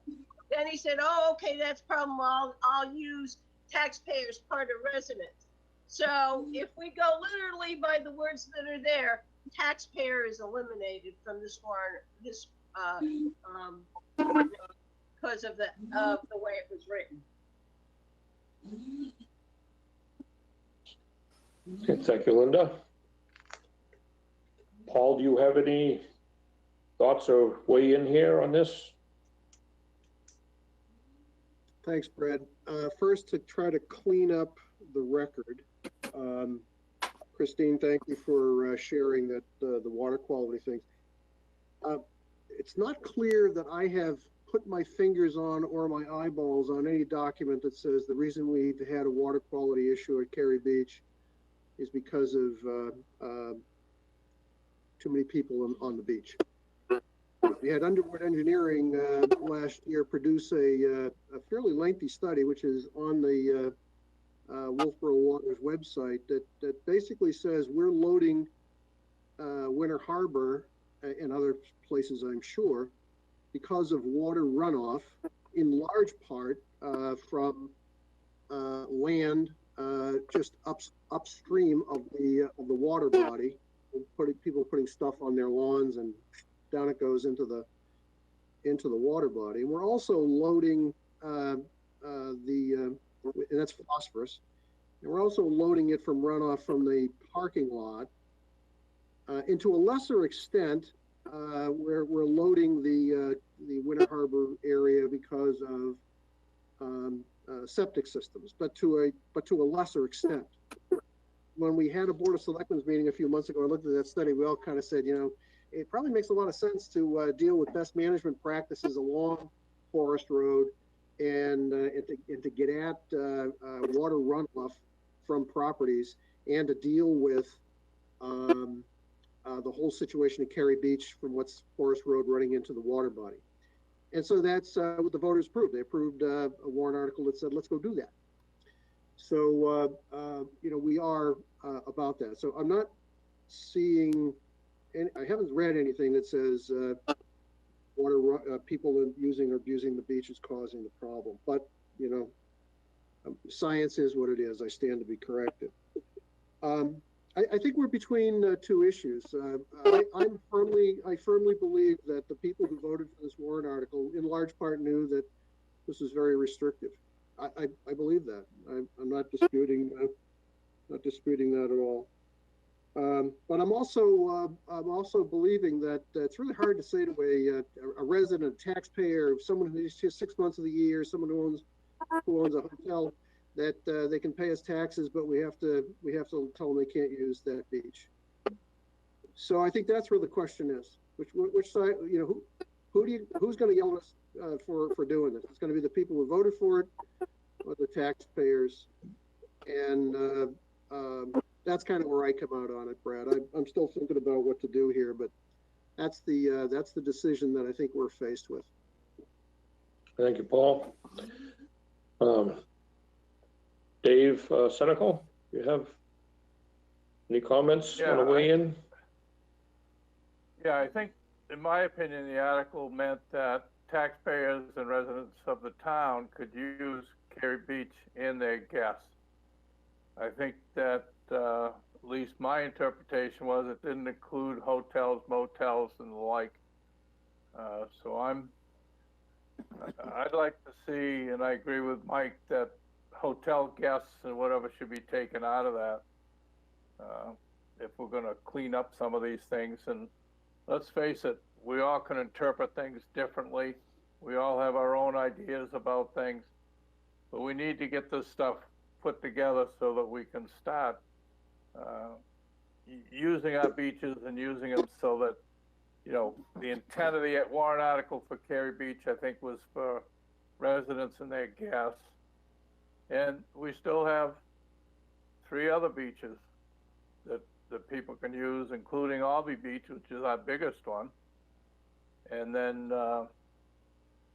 you know, so I'm in favor of taking out which was put in or taken out or put in accidentally, however you want to say it, hotels and their guests to be removed from Cary Beach, and it'd be just residents. And again, we can go round and round about this, who's a resident, who isn't. You go and get a dump sticker, or you go get a pass from Parks and Rec, they're gonna check whether you're a resident or not before you can get the sticker. So I think that's a non-issue. Thank you. Thank you, Dave. Dave Bowers, would you like to comment, weigh in? Having lived next to Cary Beach for 40 years, I've never seen a situation where it has been so crowded that people could not park in the parking lot and had to park in the street. I mean, we love Cary Beach, but and it does need regulation as it gets from time to time, but it certainly is not in danger of overcrowding that I've ever seen. All right, thank you, Dave. And I'm kind of in the, I'm kind of on the fence here with Paul here on where to, weigh in on this thing here. There's definitely a difference of opinion on the definition of the guests here. I think I do agree with Dave Senecal that the intent was to be more restrictive here at this one. But at the same time, I do have I don't necessarily call it a problem with the word residents. I think it should be taxpayers too, because I think as a scenario that was just spoken by, if somebody that spends 7 months in Florida and 5 months in Wolfeboro, that owns a home here, pays the taxes, has a dump sticker, has all that stuff there, they should also be allowed to use the beach too. So, and their guests. So, that's kind of where I'm leaning in here to, my opinion would be to maybe reword this a little bit to include the residents, taxpayers, their families, and their guests, and leave out the part about the motel, guests of motels, inns, boarding houses, campground, lodging house, B&Bs, and housekeeping cottages. So that's kind of where I'm sitting right now anyway, is for my opinion. I think the problem we have with this warrant article, he used general terms and it wasn't well defined. As we had, he had the definition of resident. Does it include taxpayer? What do we mean in terms of guest? So I think that's the reason why we're struggling with this, because it wasn't clear in the initial writing, where Suzanne on Albee Beach made it very clear on exactly who and what she was talking about. This is making us try to interpret the words that he used. So, if everybody feels very strongly that they want to leave, I can't leave. Let me put it this way: I can't leave the wording the way it is right now. If the full board wants to get rid of the definition of guests, and we'll interpret it how it is, but I feel very strongly, because there's the possibility for misinterpretation, the taxpayer has to be put in there. And I really feel that guests of the hotels and motels should, but if people really believe that was not and should not be in there, I'll abstain. I won't vote for it, but I won't make a big to-do about it. Okay, thank you. Okay. Let's take it in bite-sized pieces. I would be supportive of using the word taxpayer in here as well. I think Linda's, it doesn't square with me that I don't care where I live. If I'm paying property taxes in town, I should have access to town facilities. It just doesn't square. And I know that may not be consistent with what other people like, but that's just the way I think. I'm paying my dues. Okay. So I'd be comfortable right, so of putting the word taxpayer in there. Okay. So we'll do this. Why don't we take this little bites here? I'm going to go back to 16.2A. I think we'll entertain a motion on 16.2A, separate one on B, separate one on C, and we can probably do the rest of it as one lump sum. I don't think there's any discrepancies in anything below there. We can get into it a little bit if we need to in the parking part, I guess. But so let's go to 16.2A, Brewster Beach. Can I have a motion from somebody to adopt the language? Mr. A Chairman, motion by Paul to adopt it. Do we have a second? Second. I'll second. Yeah, motion is second to adopt the language as written, and I'll read it just to, it's been a while, so. 16.2A reads, Brewster Beach is open to the general public as agreed to in the lease between Brewster Academy and the town of Wolfeboro dated May 8th, 2001. That was it. So roll call vote. Linda Murray, Yes. Paul O'Brien, Yes. Dave Senical, Yes. Dave Bowers, Yes. and Brad Herring votes yes. Okay, 16.2B, I'll read this also because I think we've all agreed to add the word license in, so I'll read as it would be amended here. Albany Beach access is limited to Wolfeboro residents, taxpayers, and guests. Guests is defined as Cotton Valley Trail users or overnight guests at any licensed hotel, motel, inn, boarding house, campground, lodging house, bed and breakfast, or housekeeping cottages situated in the town of Wolfeboro. Can I have a motion for 16.2B for Albany Beach? So moved. We I have don't know if you two put motions. Airbnb- I don't know if you put Airbnb in there if you want to or not. No. Well, No. it's not in there, so it's not, that wasn't written in. This is how we're voting on it right now. So we have a motion and a second as I read it. Any other discussion? Linda Murray, Yes. Paul O'Brien, Yes. Dave Senical, Yes. Dave Bowers, Yes. Brad Harriman votes yes. Now, down to the interesting one here, Terry Beach, yes. Can I suggest, it's getting late tonight, that we remove that and that we rewrite it and get taxpayers in so it makes sense. And I'll give the board some time to think about how they want to define guests or if they don't. Okay, if we do that, would we be needing to have another public hearing on the language of? Yes, I would think so. Mr. Chairman, we would have to notice a public hearing, but based on the conversation, I think Selectman Murray makes an excellent point to table this particular portion of the document and get some clarity around it. Well, so, Actually, I Mr. Chairman, think that's a good idea. I have a question. Who's going to rewrite it and when are we going to see it?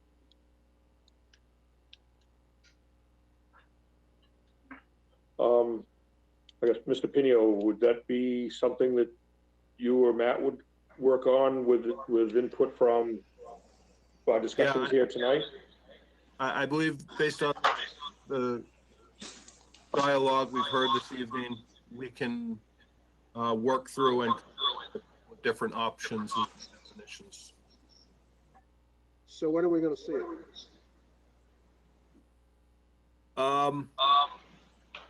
Well, we'll have to notice the public hearing. So I would probably say the second Board of Selectmen's meeting in June, I would guess. So we'll see the Matt, did you have something you wanted to ask?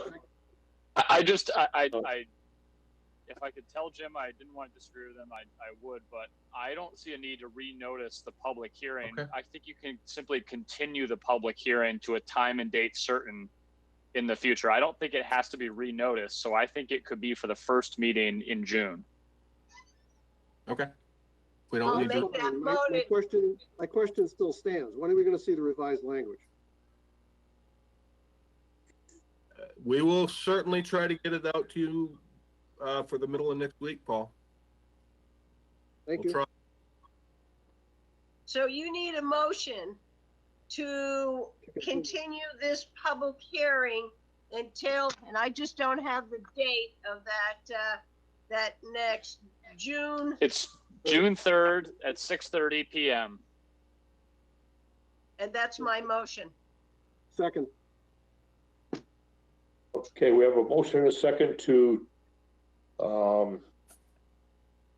continue the proposed beach ordinance to June 3rd at 6:30 p.m. at the, we don't have a place certain, it'll be on our virtual website here again, so that would include the entire thing would be opened up again, is that correct? Yes. Yes, but I think we've gotten all the input and we're really settled on those other two. We just need, we need to play around with the wording. I think taxpayer has to be in there, and how do we word it? And I think we're just gonna come back with something that's clear. Yeah, okay. I agree with Linda. As long as we have something to chew on between now and then, that would be good. So middle of next week would be fine. Yep, okay. So we'll have a roll call vote just to continue this meeting to June 3rd. Linda Murray? Yes. Paul O'Brien? Yes. Dave Senecal? Yes. Dave Bowers? Yes. And Brad Harriman votes yes. Thank you, everybody, for all that and the input and everything. So it's probably out of order, but one thing I'd like to just, it's a minor point. No, it's not a minor point. I think it's an important point. On the ordinance for parking, we don't have a Wolfeboro dump. We have a Wolfeboro transfer station, solid waste disposal facility. And I'd like to just make sure that our ordinance reflects what we really have. We don't have a dump. And we don't have a dump. It used to be called the dump. Well, I think it ain't we call anymore. it dump stickers. I think that's what we call the sticker. I think we call it the transfer station. Stickers. Yeah. okay, all right. Yeah, we'll address that and stuff in 2 weeks. Okay, we're going to move on now to public input. 3 minutes per person, not to exceed 15 minutes total. Do we have any folks out there that have anything more they'd like to say to us?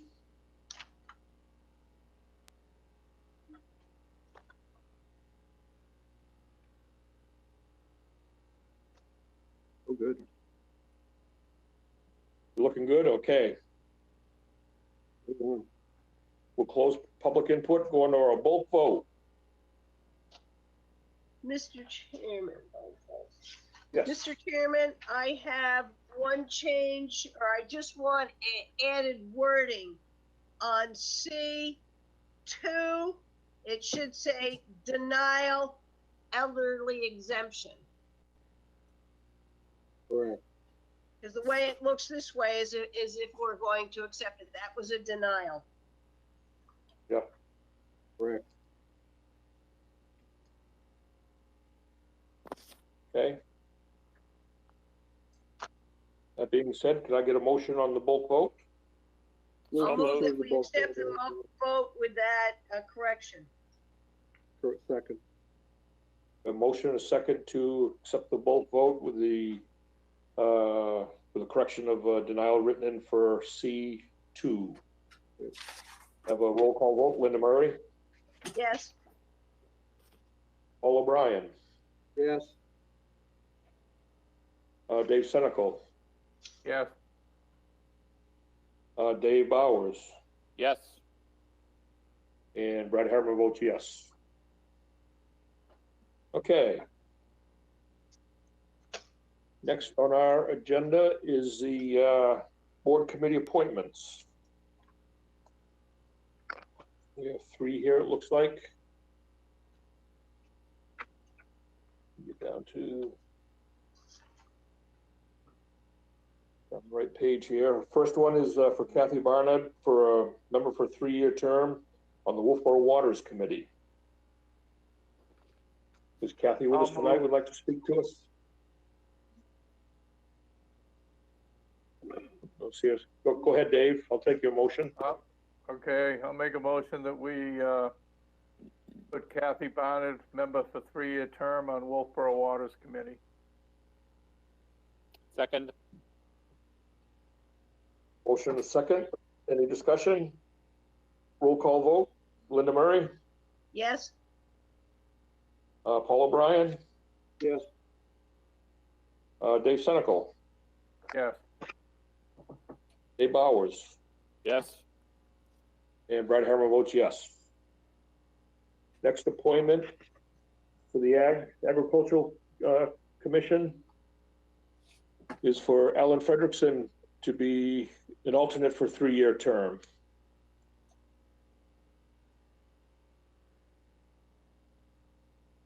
I'll move to appoint Alan Frederickson for a 3-year term as an alternate on the Agricultural Commission. I'll second that. Oops, sorry. Okay, motion and a second. Roll call vote. Linda Murray, Yes? Paul O'Brien, Yes. Dave Bowers, Yes. Dave Senical. Yes. I think I went out of order there, what I was doing. Brad Harriman votes yes. Did I get everybody? I think so. Next one, Milfoil Committee. Entertain a motion to appoint Jim McDevitt as a member for a 3-year term. I'll move that. Second. I'll second. A motion and a second.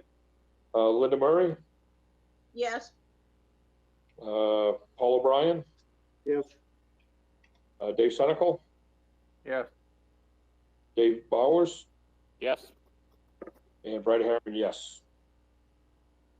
Okay, new business. Decision for RSA 79:E tax relief for 126 South Main Street. Thank you, Mr. Chairman. Just a couple of points of clarification on this. You received a memo from me. You, as the Board of Selectmen, did actually have a motion and vote on this at your last meeting. However, there were a couple of points of clarity that needed to be adjusted. The first one is we need to ensure that the Samuel Avery House entered into a covenant with the town ensuring that the structure's maintained and used to provide public benefit. And second, we defined the period of tax relief, and the period of tax relief should really be defined based on when substantial rehabilitation has been completed, and then 5 years from that point out, rather than the exact dates that we provided. So based on that, we should probably go forward with this. And I believe that Linda, her and I spoke back and forth, and I believe she has the motion. I do have a motion, and I probably think it should go in two. The first motion should be that the Board of Selectmen rescinds its 4/15/2020 motion as to the tax relief period for the Samuel Avery's House LLC. Do we have a second for that? I'll second that. Okay. Any discussion? This is Dave. I wonder if we should have the town attorney look at this, because what if somebody rehabilitates the Inn on Main, and where are the limits of what rehabilitation is and vis-a-vis tax relief? Yeah, my understanding, this follows a statute. I think, Jim, you can. Yeah, so there's a fairly specific statute. The petitioner has got to provide some documentation, which he's done. I've had some good dialogue back and forth with Mr. Cook, and Attorney Puffer has reviewed. Thank you. Any other discussion? Okay, we'll have a roll call vote to rescind the original vote that we did back in April. Linda Murray, Yes. Paul O'Brien, Yes. Dave Senical, Yes. Dave Bowers, Yes. Brad Harriman, yes. And I now would I have entertain a motion. Okay, I have a new Go one. ahead, Linda. I move to approve the application of the Samuel Avery House LLC, Peter Crook, manager, for tax relief incentives under RSA 79-E for a period of 5 years after substantial completion of the rehabilitation of the project, subject to the applicant entering into a covenant with the town to ensure the continuation of the project's public benefit for the duration of the tax relief period. Do I have a second for that? Second. Motion is second. Any discussion? Roll call vote. Linda Murray, Yes. Paul O'Brien, Yes. Dave Senical, Yes. Dave Bowers, Yes. and Brad Harriman, yes. Okay, thank you. Moving on, discussion, finance report for March. Is March and April, or just April we have here? Just April, looks like.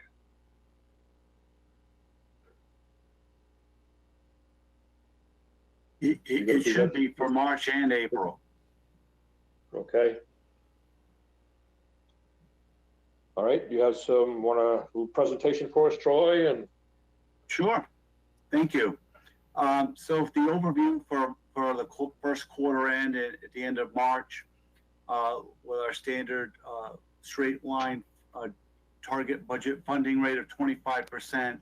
The general fund was under the target funding rate by 5.44%. The water fund was under by 13.458%. The electric fund was over by 1.45%. The sewer fund was up by 7.494%. That is the result of their bond payment that was due, so that's a debt service payment. Pop Wayland was was over the target by 2.81%. Overall, the overall expend to date ratio came in at 22.348%, or 2.652% under the target. You know, as the COVID-19 pandemic started, quickly there was direction that was made, by the town manager to really start watching bottom lines and budgets. The expending cash burn rate did slow down even further. And I think that when we talk about the expend to date ratios in April, you'll see that. When we just talked about from a revenue point of view in March, the general fund was over 2019's level by $46,225. Water fund was up $16,383 over 2019's point. The electric fund was down by $199,511, and it's strictly due to usage. The sewer fund was up by $79,131, and Pop Wayland was increased by $25,824.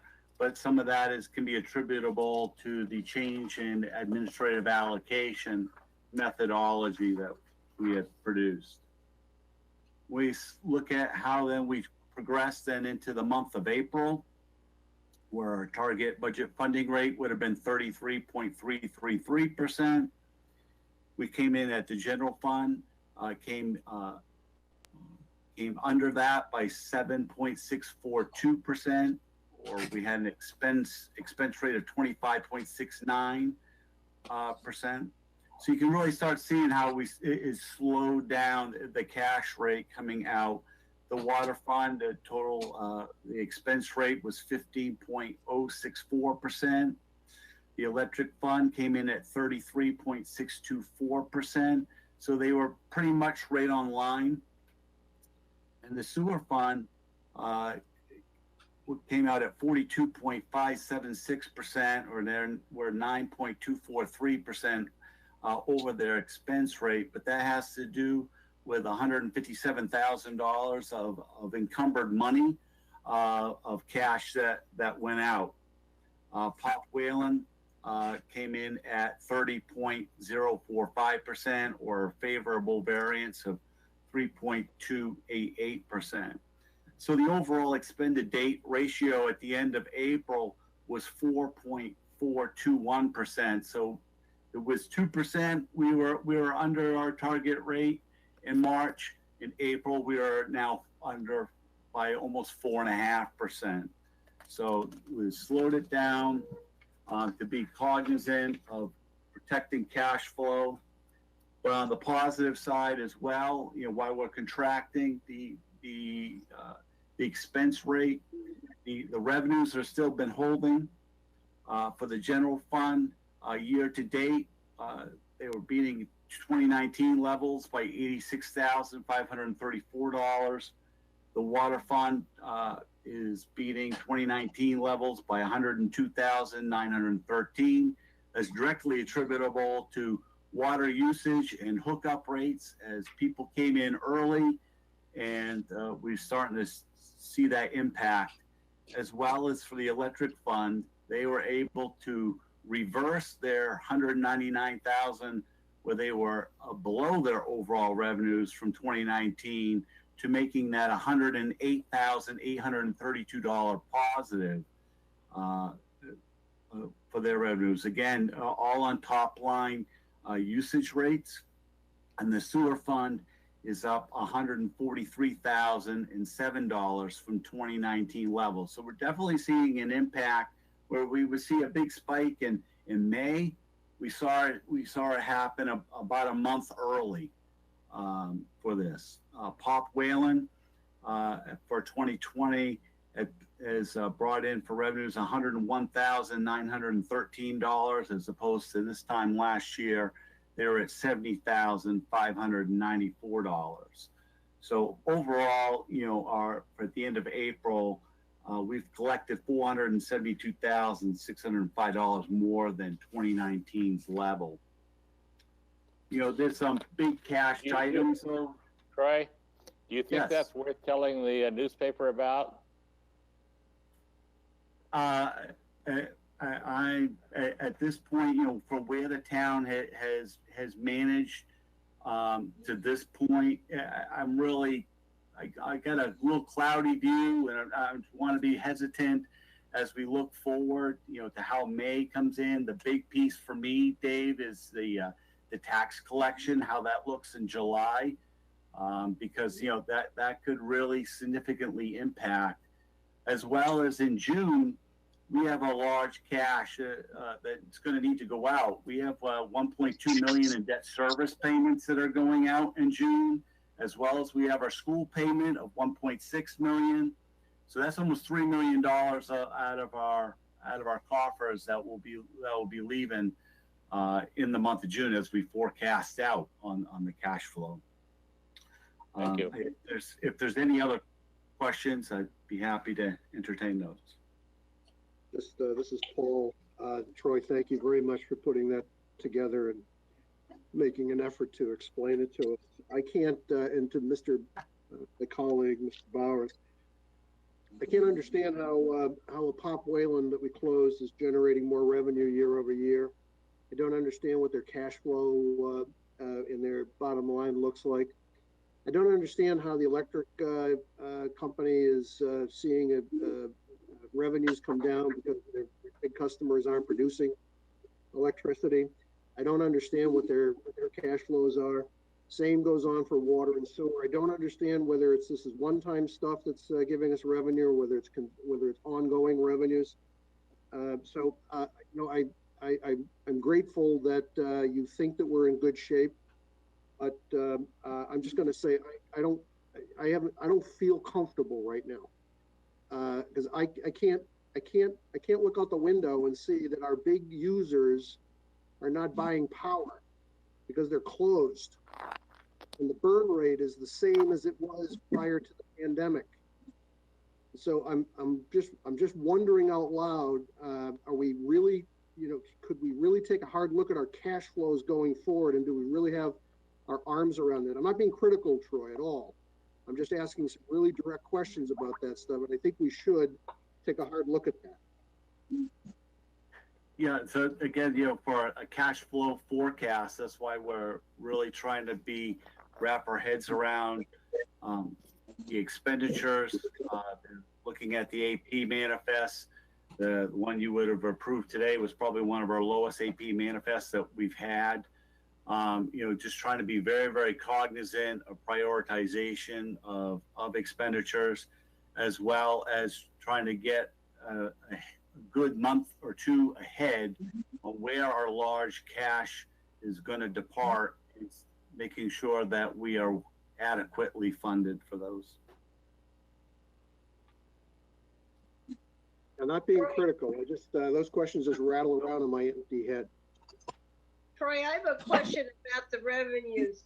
Has the revenues that should have been allocated for 2019 been put into 2019? I believe so. Sometimes we had collected in January, yet it really goes back to 2019. Is that taking place? I will revalidate that for you and get back to you, Linda. Thank you. You're welcome. Any other questions or comments? And this is just a nitpicker one. We've moved a fair amount, well, a lot. We've moved a lot of our transactions to online, which is good. That's good. And yet I still see that we're paying, or we've waived convenience fees, but we're still having to pay those to our bank. I mean, is there any effort to call our banks and say, hey, we're running a lot of cash through your bank, and why are we paying 3% for every dollar we put across into your bank that you hold for more than overnight time to earn interest on? Have we asked them those kinds of questions? So the way interchange fees work, right? That's the charge that Visa or MasterCard or American Express charges for access to their platform. And those costs get spread across to the various financial institutions, and they do get passed through. Have we specifically addressed interchange fees with them? We have not. Just from my prior banking background, those are very difficult to negotiate with. We have tried to renegotiate as far as for fees and the amount of balance that we carry with the bank to minimize fees. But the specific interchange fee question has not been lauded. I would just like to tag on to that. I did have that, after you sent that email, Paul, I did reach out to Brenda and had a conversation with her relative to that.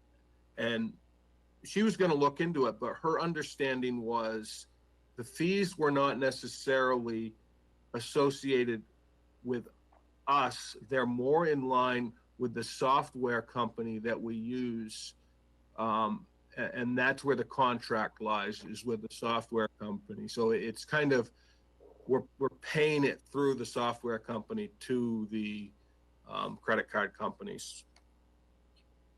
Here's what I did, just, for clarity for my colleagues. I kind of looked at the numbers we paid. I ran them out to an annual basis. It's about 2 tax bills. For an average taxpayer, it's about, I'm taking 2 taxpayers and saying, you are going to pay all of your tax bills so that we can pay some software company for fees. And if we can get that number down, that would be great. If we can't, we can't.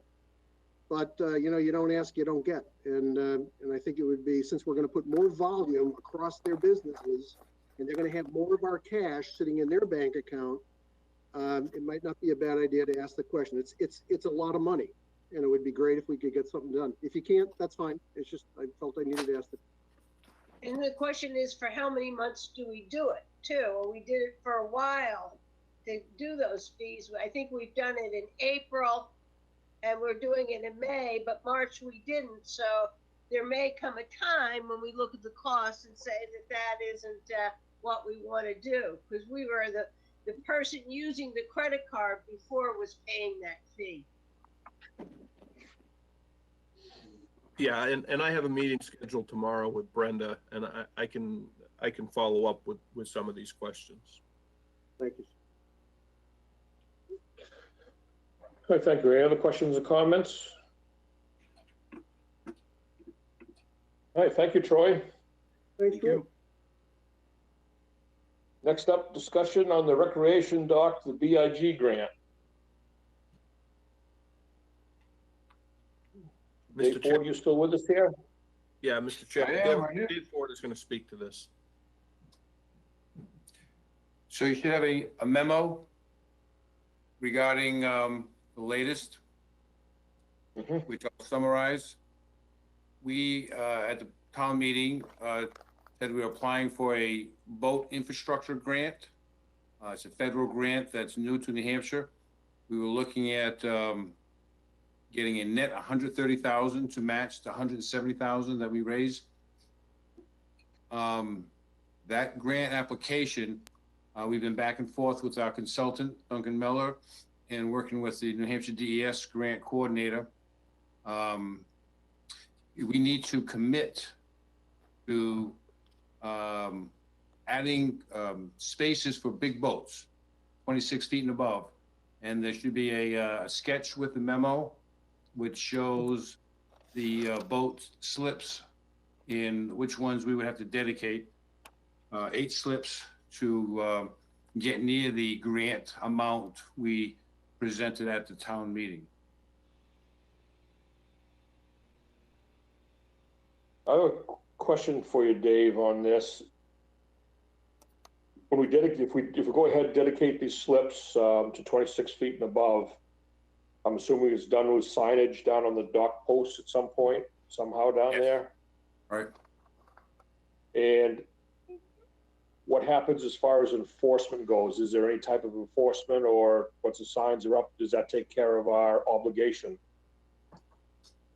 Well, I think in our discussions, they would like to see something in our ordinance, and I don't know if we'd be like verbal warnings. We would dedicate someone to kind of go down and keep an eye on it. I don't think it's a big issue. I'm not much of a boat person. I have talked to different boat people around, and apparently there are quite a few of these big boats. And when they do come in, that's the spots I think we want them in, the bigger boats at the ends of the docks. So that's why I brought it to the selectmen, because I think you all been here longer than I, and probably have a lot more experience with the boat. So it's the feds are looking for a commitment from the town to put the signs up, do some enforcement, and have a ordinance that would indicate these are for those purposes. And this is not what we understood when we talked about this is kind of new to us as it came through this spring. Linda, did you have a question? Yeah, if we labeled that those 12 boat slips were for the big boats, could we then mark the other ones for smaller boats so that we don't get the big boats going into the smaller boat spaces? That seems reasonable. Like balance it out. So if we say, and I don't know, and I'll be with you, Dave, I don't go to the docks down there going to the dock, so I don't know whether that makes sense or any other place has done that, but you sure want to be able to get a bunch of different sized boats in there. Yeah, I kind of think that if you mark them so the larger boats stay out at the end of the docks there, the smaller ones are just going to naturally go further in. And, I see Steve Durgan's on with us tonight here, but what I've seen in the lake lately is, 15, 20 years ago, 18, 20, 21 foot was kind of a very common boat out there. Whereas I think today, most of these boats are probably 25, 26, 27 feet in length here. So it's this size boats are more common than people would realize, I think, out there. So. Yeah, do you have a comment? Oh, Dave, go ahead. Yeah, David, go back to what you said about enforcement and stuff. Are they requiring us to have a budgetary number for enforcement of this, or is it going to be just signage? That would make a big difference, not only from the signage standpoint, but also our budget. No, I was thinking that it would be signage. There would be a regulation that would indicate how we would enforce it, and the enforcement I would think we would try to do with existing staff. But it's not going to be like we want police down there handing out tickets. I think it's just a matter of a system in which, you know, where it's a friendly system that notifying that these were spots for the bigger boats because of the grant we have obtained. I don't know if it's done anywhere else. This is a new grant to New Hampshire, and it's a sticky point. I think when I read it, you know, kind of, so, you know, we have kind of a freewheeling, and you can go use anything, you know. So it's a little different for us, and I was not anticipating having a dedicated person for enforcement. I was just thinking staff would kind of do stop-bys. Dave, do you have any language from the grant that tells us? Because I'd like to know, I mean, I think there's a big difference, as Dave Senical said, on whether we just put the signs up and check it, or whether we need some enforcement plan and a person to do it. And that should be, there should be some wording in the grant itself, application that should define that, I would think. Well, my fear is the more I ask, the more regulations I will find, and then the less attractive maybe it'll look. We can ask the question right now, again, since this is the first time it's happened in New Hampshire, the New Hampshire coordinator is new at it, and she keeps going to the federal coordinator. And I wanted to halt the process until we had this discussion here, because what if we get to this, yes, they want to have the dedicated regulations, they want to get, you know, I don't understand why the money is tied to big boats, but it is. And at first I thought it would be very soft regulation, but if we would get that specific language, what would be the minimum requirement, we could come back to you. And but my fear is that it might be significant. Brad? Yes, Dave. You mentioned, David, early that maybe I didn't hear it right, but I thought I heard there were 8 slips, and I see 12 on this page. Did you get the wrong attachment? I'm sorry. I got the attachment I have shows 12 boats and not 8. I thought originally you said 8. Yeah, it's 8. We had a couple of it. The memo says 12, and so does the diagram. Right.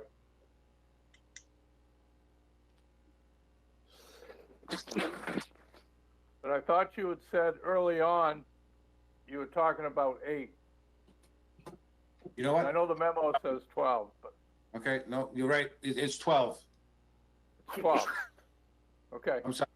My mistake there. I should have checked it. Yeah, it's the 3 docks with 4 on each dock, so that's 12 spaces. Okay. And the memo's correct. 12. I'm sorry. My mistake.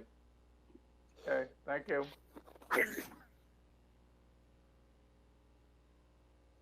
And just so you're clear, the reason was when we went with 2, they would just prorate the grant. So the grant was getting less and less. And so, geez, if we only gave them 4 docks, then we may only get $70,000.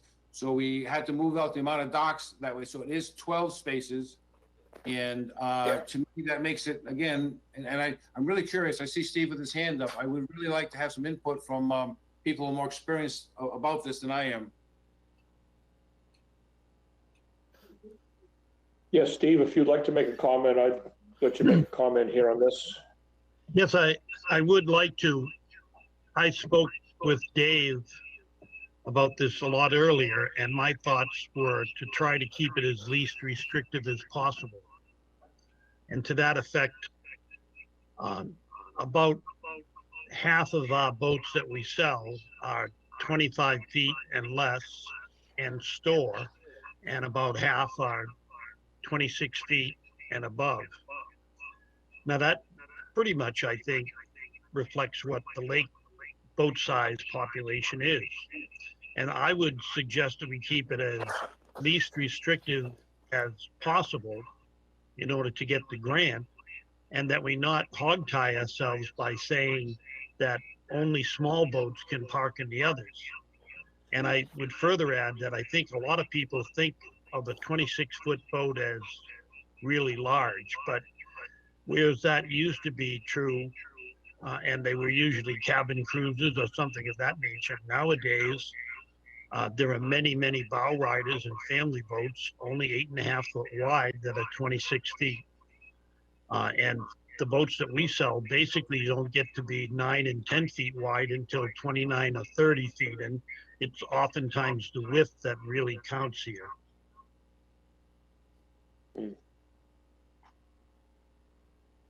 Thank you, Steve. I just, this is Paul, I got a question. So Dave, it's 12 boats, 26 feet, 312 feet plus, you know, bow and stern. Roughly, do you know what % of our dock capacity is, does that suck up? Um, I'm not, if you don't know, that's fine. I mean, I'm just trying to figure out, are we dealing with a big problem? Are we dealing with a small problem? And if it's, you know, 312 feet, 26 times 12, roughly that size, plus bow and stern, I don't know, Steve Durgan would know what you need, you know, spacing between the boats. Is it 30% of our dock capacity, 5% of our dock capacity, 10% of our dock capacity? Yes, Steve. Well, that's one reason why I had recommended 26 feet, because if you had all 12 boats that were 32 to 40 feet, well, you've got a problem. 40 footers. But if you have a lot of boats that are 26, 27, 28 feet and that have only an 8.5 foot beam, then it's not a problem. So you have taken away a lot of the overload that you speak of by allowing 26 foot boats to be considered large. Does that make sense? Makes sense to me. I just wanted to know what % of our total dock capacity we're chewing up. okay, so looking at the diagram, Paul, I'd say it's probably 20 to 25% with the 12 spaces at 30 linear feet each. So it's the last 60 feet of the 3 docks. We wouldn't do anything to dock. And I'm handicapped here, Dave, because I can't find your diagram. I'm sorry, I don't have it. So you think it's 25% of the dock capacity? Approximately. Okay, thank you. And you say that you have this grant, and there's nothing written down. You're kind of getting real-time incremental requests from people. No, so we have the grant application in. We prepared it. We submitted it. They came back with comments indicating that if it wasn't 100% for big boats, then we're going to prorate the project. So we've been back and forth with discussion, and then it came to, okay, you need to dedicate the spots. Okay, so we'll put up a sign. And then it says, well, you need to have a regulation. So it's been back and forth because this is the first time I believe it's been done in New Hampshire. Well, it's a federal program, so you have a federal coordinator and you have a state coordinator. The first time they're going through, we've been told different things. So it's a little frustrating, and it must seem odd for you, but the key for us is, and what I'm looking for tonight is, if it gets too restrictive, do we want to back away? And if we back away, do we look at the 170 and say, you know what, maybe we need to go back to the voters before we spend that 170 without the grant? So that was my memo in this. So it's 2 parts. One is to give you the information that this grant may come with additional restrictions. We want to take them. If we can manage them. So I'm proposing that we go back, Matt and I will go back and see if we can get things in writing the way Linda says, because it'd be nice to see specifically what it says. Can we keep these regulations soft so there's not a need to spend money to implement it? It would be just a matter of a sign, and then it'd be, you know, verbal warnings or tickets indicating, hey, you only can park bigger boats here. But if there's something more specific, then we would come back and we would then make the decision to withdraw our application, because we don't have the grant. It's an application in. We think we got a good shot at it. But I wanted to make sure you understood we would have to dedicate the spots as shown there. And then secondly, if we don't want to do it, we pull back. We can just work on the engineering this year and permitting, and then we can come back to the voters next year for the bigger project and not look at a grant, but do it all on our own. Dave, did you say that the grant was going down in size? We're only looking at 75,000 now? Well, okay, I said something like that, but if we only dedicated 2 boat slips for the bigger boats, which originally we said, oh, we'll just put 2 slips. Then they said, oh no, then we're going to prorate you. So the project is being prorated, and that's why we had to dedicate more slips to get the 130. So at the 12 slips, we would still be netting 130 and possibly a little bit more, but the way I was reading it, we'd get at least the 130, and that's how we presented it at the town meeting. Thank you. Yeah, I think we ought to keep moving forward till we hit a stone wall and then figure out where we go. That's Okay, so we'll continue feeling. working. Yep. Yeah. I think so. I agree. Yeah, I agree with that too. I think, yeah, keep moving forward. If something gets too restrictive, bring it back and we'll talk about it then. Yeah, Okay, and I really would like to get it right. Because I don't want to get down the line and finding changes on us. Yeah, yeah, moving parts are bad things, but I think we have a resident authority here that says 26 feet is about the average size of a big boat, right, Steve? No, 26 feet is the smallest size of a big boat. But you sell half of your boats 26 and above and the other half 26 and below. Didn't you say that? 25 is the average, so that's how I would explain it. There you go. That sounds like a good number. Yep, works for me. But the 25 would not qualify, right? For those 12 slips. Yeah, if you wanted to be exactly literal, yes, but when you look at a boat such as an R25 that Cobalt makes, and it's the largest selling boat that we sell, with the swim platform, it's actually 26. So you'd have to be really pretty anal to get down there and discuss what the LOA of a boat is, and I don't think that we'll be doing that. Yeah, I agree. 26 it is. Okay. All right, so that give you kind of a direction there, Dave, and how we're thinking of heading and stuff with this? Yeah, I think we're clear. I'll be back in touch with you one way or the other, how the grant application goes. We'll push it forward now that you understand where we're at. Sounds good, thanks. Thank you, Dave. Well, yeah, so with us, Dave, I think Railroad Ave layout is next on our agenda here. Yes, and this one is really, the intent was not to have a discussion tonight, but just to bring up the issue. We have tabled this. Actually, you can see what I did is I brought back an email from Mark Puffer when we had discussed this some time ago, and the need now to really bring back this process. So we're looking at, again, it was over 2 years ago, and I just wanted to see if the selectmen wanted to go forward with this so that we would re-engage Mark Puffer and make sure this is the right process, and then we would go ahead and start to schedule the public hearing. And what we're talking about, obviously, is the layout right now. The gravel portion of the road, the Railroad Avenue, is half owned by the town because we purchased it a few years ago when we purchased the railroad storage building. And then there's another short stretch that the Bean Family Trust owns that we've had discussions, and they're amenable to giving us an easement so we could lay out the road. And the intent would be to pave that road and to, again, working in coordination with the Railroad Storage Museum project. So the key was just to get it out here, make sure everyone wanted to go this direction, and that would be the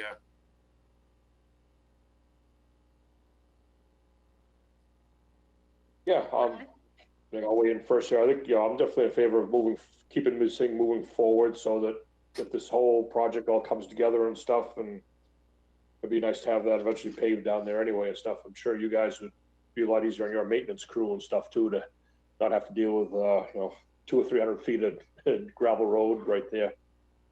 It's an awful paying for that, and then for the residents down there, and it gets rutted up very quickly. Yep, that and dust and everything, yeah. Board members kind of on the same page, or? I have a question. Linda? I'm absolutely in favor of doing it, but I went down there today and I have a few issues and wondering whether Dave knows. The condo has a shed on our property. Did we give them permission to put that shed on our property or not? The other thing I noticed on that side by the shed, there is a granite marker comes up, and the surveyor's disc has been removed. So I think we need to make sure we find out how that shed got there. Okay, we can inquire about that. That's probably it would be outside the right of way of this road layout, but it's clearly something we probably should get. I remember us having a discussion with them. It's just the land was there, we built a shed. So I don't know if we have any formal easement. Is that what you're thinking, or should we have them move it? Well, they have a shed on our property. We either should have us say, okay, for each year you can pay us $1 and you keep your shed there, and they don't get to try to take that land as theirs. And I see the same issue happening on the other side, that we aren't even mowing up to our property line. We are probably about 6 feet from the property line in Bean Park. So when I went down and looked and trying to figure out, where the boundaries were, because there is a real funny boundary line that goes all the way up to a granite marking outside their parking lot. And it's shown on here. So what I'm saying is, we've got land down there, the town, that we're not taking care of. They are, and so they act as if it's their land. And we should make sure that we maintain our space and that they realize it's ours. Is my main question, my main thing here from looking at it. Just so you're aware, Linda, it's the Bean property in the grass. The Bean Park is still their property. We have an easement for the park, right? You know that, that's not property. But we're mowing it, correct? We're maintaining. And that's where we need to talk to Christine. It's really Parks and Rec, so we can find out what the deal is there. But you are correct. The condo is kind of pushing their elbows out, trying to make some room, and yes, we can follow up on that. That's kind of a separate issue from the plan. Definitely, I'll talk to Christine about that. And the other thing is, on the one we say you are in agreement that parking lot that's going in the area of where the water ski club was, that the board previously said they did not want that. If you look at the map, there is a new parking lot coming up by the condo. So if I'm looking at it, and I'm standing at the railroad station, to my right, you created a new parking lot that went up and touched and was on the land that is used by the water ski club. I don't know if I can get, I don't have very good light here. No, I don't think you're going to be able to see it. No, I can see it. I know exactly what you're saying. We voted, but I have notes on my map, my prior plan that said the board voted not to do that extension of that parking lot. Okay, again, I apologize. The diagram I was using was for showing you the right-of-way and who owned which property.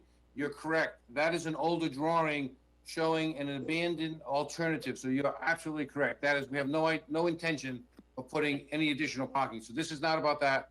This diagram was just to give you a general idea of what the town owned in the section that we're going to request an easement from the Bean family trust. So I apologize. I probably used the wrong base diagram on this model. I just wanted to make sure we all were in agreement that this was not something we were going to do. You know, that other parking lot. No, absolutely. There's no intention of going in there at this point. That was the case. And I do think those property lines are important. If you give me a map, I went down and looked at it, and then I saw these other things. Again, what we're talking about doing is going forward with a road layout process, and then at some point building the road and overlaying the area we have that's paved with the parking lot, and then the gravel area, making that and improving the drainage, not adding any additional parking on the lakeside of the road. Okay, I'm fine. I'm fine with doing the gravel, but I just wanted to point that out. Okay. On the document you gave me. Great. Okay. Good.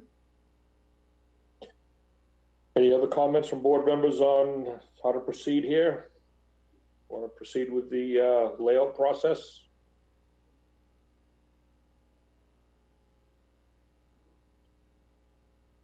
I kind of take that as a consensus, I think, Dave, that we're like to move forward with this and stuff, so. Yes, from Dave, me. you good? Yep. Okay, we'll go ahead and talk to Mark Puffer, get it updated, and then we'll come and schedule a public hearing, get notices out, give you that whole process at the next meeting. Sounds good. Okay, thank you, Dave. Next on the agenda is the dockside beautification financials. Jim, you're going to speak to us on this? Yep, Mr. Chairman, the good news is reconciliation has occurred between Dave Ford's capital budget numbers and the finance department's capital budget numbers. They are now in alignment, so we're in good shape there. I simply have not had time to dive into it regarding the question about the additional funds for the beautification. I just haven't had time to get into that. So, but the good news is all funds at this point are in alignment. Okay.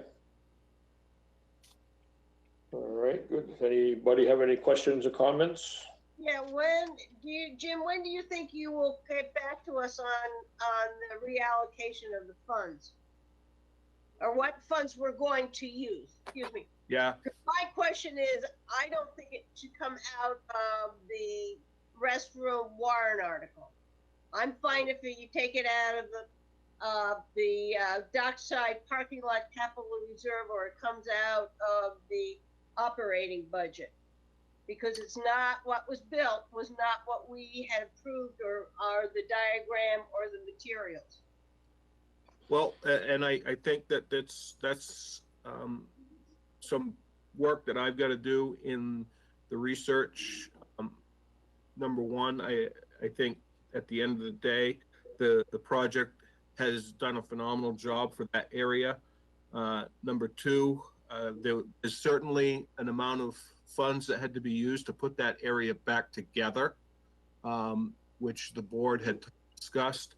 So I'm hoping for the June 3rd meeting to have a memo to you in defense of what has occurred and my recommendation to the board. All right, thank you. Thank you, Jim. Dave, Jim, Brad, I was down there the other day. I think it's absolutely beautiful. Pretty nice. Actually, there were people out there yesterday putting flowers in. It looked pretty good. And by the way, it's nice to see the town, the businesses painting their shops. You know, you start doing stuff and other people follow. I think the question that Jim, that Linda, and I think I were asking is, you know, how much did it really cost us to do this above and beyond the money that was given to us, and where do the funds come from? And I can appreciate you probably have had other things on your plate. So if the June 3rd meeting is the time to do it, that's fine. Okay. But I congratulate you guys for doing a great job down there, because it looks really nice. Okay, any other comments? All right, moving on. Discussion about social distancing task force updates. So, Mr. Chairman, we have established a group of task forces to evaluate a variety of topics within our town. And I'm just going to, at this point, task force number one was the 4th of July parade and fireworks. I believe Justin is here. Justin pretty much chaired that committee. I'm going to let him speak to this particular task force. Thanks, Jim. Last week, myself and several other members of the community, including 2 select board members, Chamber of Commerce, Legion, and other members of the community got together to talk about the Independence Day Parade and the 4th of July fireworks. It was pretty much a consensus that we did not feel that we could safely provide either service at this time in regards to social distancing and lots of out-of-state residents and different things. We also talked about the fact that several surrounding communities have already canceled their fireworks, which would then in all likelihood lead to an even larger influx of people to those events for us. We are recommending to the board that we do not hold the Independence Day Parade. In its place, our group has discussed, I think it was Selectman Senecal actually that came up with a great idea of doing a decorating contest for businesses and residents to decorate their yards and their houses. And the Parks and Rec Department, along with the Legion and the Chamber, has already started to work on some kind of thing we can do in that regards, and hopefully we'll have something to show you guys soon on that. In regards to the fireworks, again, we didn't feel that with the amount of people we get that we could safely keep people reasonably safe for this event. We are proposing that we postpone our fireworks.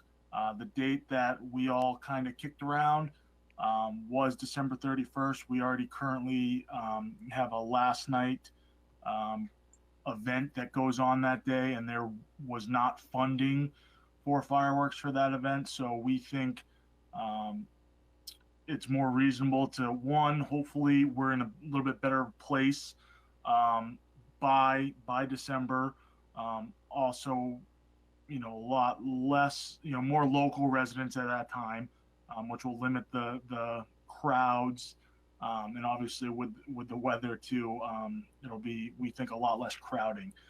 So that is our proposal to the selectmen to discuss. So once again, it would be to cancel the Independence Day Parade this year.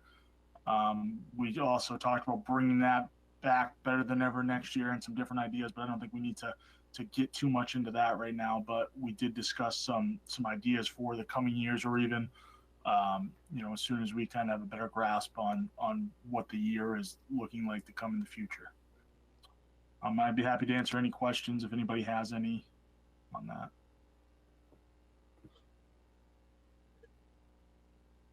I guess one question I would have is that, because we don't really put on the parade there. It's the the VFW, American Legion, I'm sorry, puts on the parade and stuff for us. Would it be ultimately their decision to withdraw from it, or would it be up to us to make an announcement that we're not good, that we wouldn't allow it anyway? I guess kind of where I'm asking. I guess I'm not sure with you guys, but I will say Harold Chamberlain and along with two other members of the American Legion were in attendance and on the committee, and they were fully supportive. That was kind of the first person I went to, because it's easy for me to say we shouldn't do something, but they're kind of the ones that it's kind of their thing. So we let Harold Chamberlain speak first, and he was in agreement that for the safety of everyone involved in the community, that he thought it would be best to not host the event again this year as well. So I think either way, they're going to support whether we have to do it or if they pull out. I think they're on. Okay. Yeah. Board members have any questions? Go ahead, Mr. Pinio. Yeah, you are correct. And the main reason this is coming in front of you tonight is really relative to the 4th of July.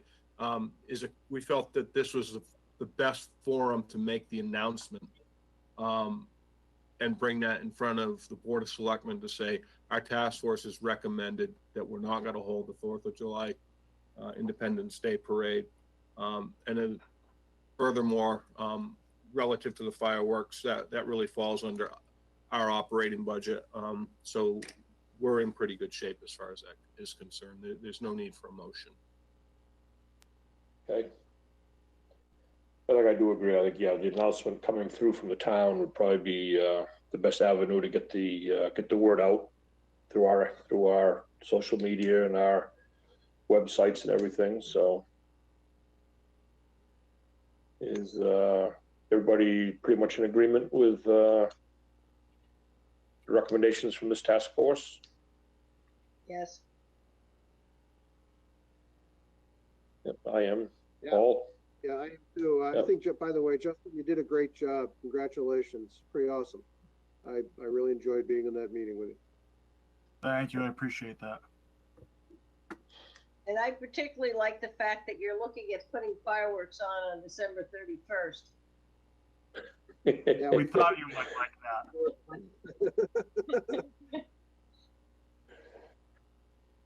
Okay. There was also a conversation in that meeting about having a block party on December 31st too.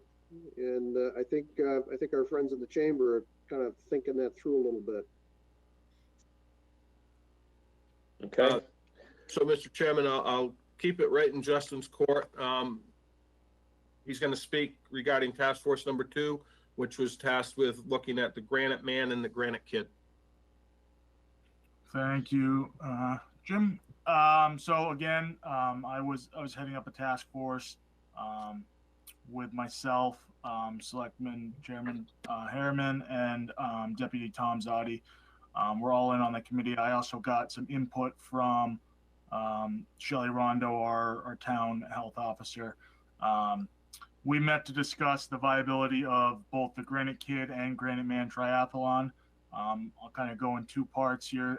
The first thing we discussed was Granite Kid. That's an annual triathlon for those ages 6 to 16, held at Brewster Beach annually, the 3rd Saturday in July. Some of the things we talked about, and it was actually pretty interesting for me when I dove deeper into the event. I used the last 3 years as kind of a baseline. That event, we typically have between 125 and 135 participants. Looking at the numbers of those participants, over 60% are actually non-residents of Wolfeboro and Tuftonboro, and over 17 states people came from to attend those events. So I thought that was pretty cool. But also, it brought to light the fact that that event would be bringing in a lot of people that are traveling. And it's not just towns like Ossipee and Wakefield. There was a lot of, a lot of people from Massachusetts, but California, Connecticut, Rhode Island, different parts of New Hampshire, southern New Hampshire. It really does bring in a diverse crowd, which in a situation like this was obviously a bit concerning to us. Also, that event is held in very close quarters. A majority of the event takes place right at Brewster Beach. The swim section is there, along with the transition for the bike and run section, all happen right in the parking lot at Brewster Beach. So it's very close quarters, with well over 300 people when you count parents and spectators. As a task force, again, we looked at safety of both staff and residents. And we came to the conclusion that based on the fact that we're 2 months out now from the event, and it is coming rather quickly, that one, regardless of what we feel, we find it very unlikely the governor in his executive order is going to allow an event of that magnitude in that time frame, but also that it would be very difficult to safely put on an event like that in the capacity that it is.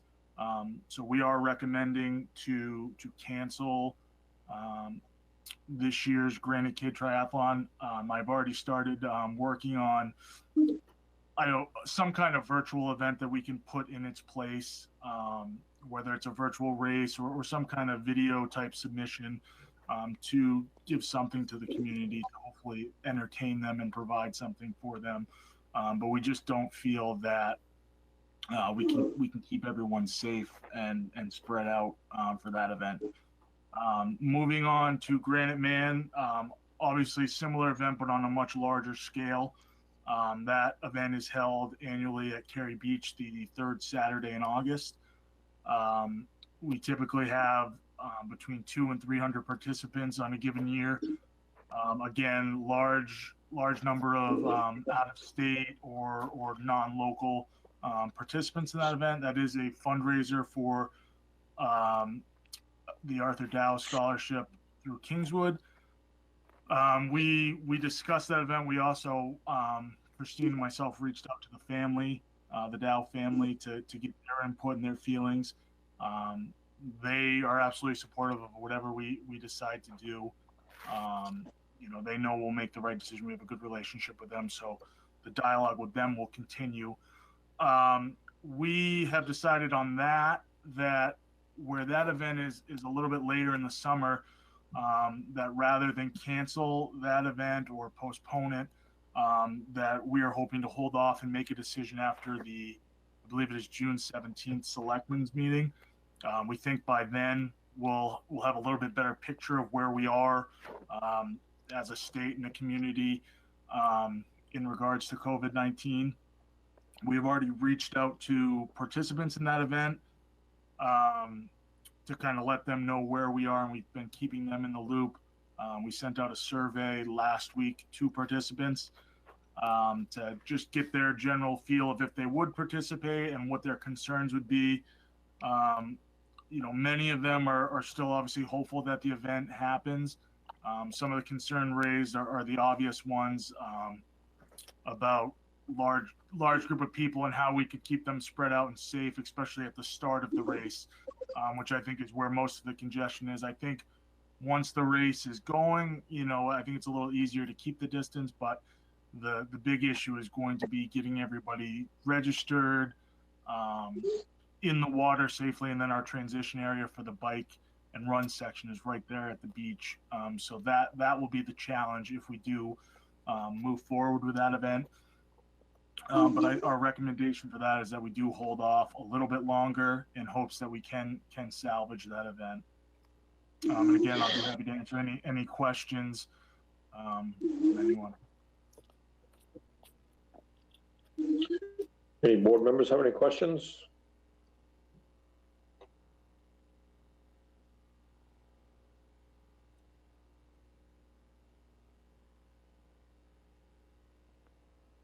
Alyssa, did you have a quick question there? Or? Yes. I just wanted to ask you, when you continue your hearing at the next meeting on Cary Beach, will that be on Cary Beach alone, since you already voted on the other two?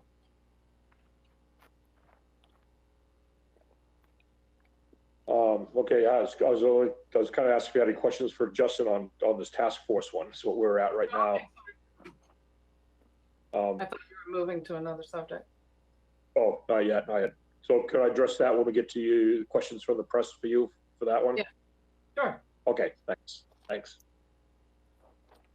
Okay, thanks, Justin. That was very well said for what our meeting was and stuff the other night. Moving on, Mr. Pinio. Yeah, Mr. Chairman. The next task force was task force number 3, which was beaches. And please understand that this is beaches relative to the COVID-19 situation we're in, not the previous conversation. It's relative to COVID-19 and what we're looking at for an operational plan for the beaches this summer. Go ahead, Christine.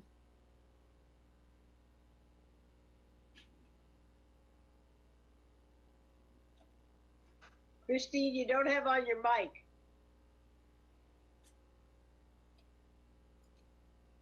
Okay, there we go. Thank you so much. So yes, this was in regards to the COVID-19 situation. Currently, our beach status is they are closed, and some of them actually have gates physically across them. Cary Beach, the only one that doesn't have a gate across anything blocking the parking lot, but we felt it was safer to leave the parking lot open. We originally had blocked off the gate so people couldn't park in there, but we did find that people were utilizing the water other than swimming, and it was a safer option to have the parking lot open. That being said, it has not come, we're still waiting for all the guidelines from the governor, and one of them is the inland beaches. I know that the Lake Wentworth State Park is not open yet, and I believe in my head I have June 1st as a date. I'm not sure. So I think when we met as a task force, we discussed we do need to come up with a plan of reopening the beaches. And initially, when we put the beach proposal together, one of the thought options was we would just leave the gates open. And I think that was the plan for the summer until this came about. So now we are currently still leaving the gates closed. We are working on a proposal and meeting next week. We had to just look at some staffing issues and stuff and how we could come up with a date of reopening the beach safely. So we're in the process of working up a plan, but we do not have a date set. Once we have all of that, we'll be able to give a more up-to-date date to open. We did pick up the materials that were needed for our staff in order to secure them at the beach, the PPE from, it was I forget where we got that, but we did get that. So we do have the proper attire. We're just trying to obtain staff. And then once we have that, we will set a date for when we will reopen the beaches. Thank you, Christine. You're welcome. Temporary events, right now that's pretty much under control. We've got one that we've got to evaluate, but right now that's very much under control. The other real big one that we had a lot of dialogue on was Task Force 6, which is the social distancing in the downtown area. We had numerous conversations about creating the sidewalks to be one way, the docks to be one way, and we realized that the reality of it's just not going to be feasible. So what we've gotten to at this point is, number one, we're going to be putting signage out in the downtown area that basically is promoting social distancing and, when possible, to wear a mask. That signage has been ordered. I'm not sure of the delivery date yet, but those will be going up. We had a conversation about takeout restaurants and being able to help out our restaurants with takeout. I think Matt's going to try to put a map up on the screen for us right now so you can see that. But what it really boiled down to is we identified several areas in town where we could place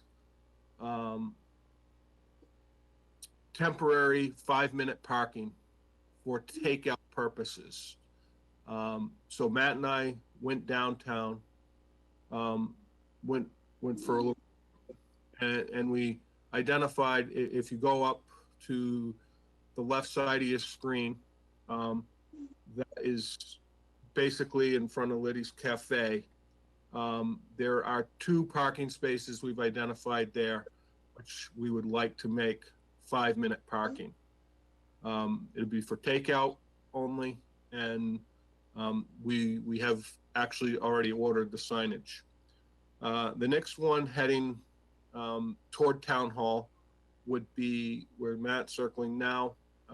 That is in front of Garwood's. Again, that would be a 5-minute takeout, so people could come in. Restaurant would most likely provide a runner to get people to grab their food and go. The next one is in front of Bayberry.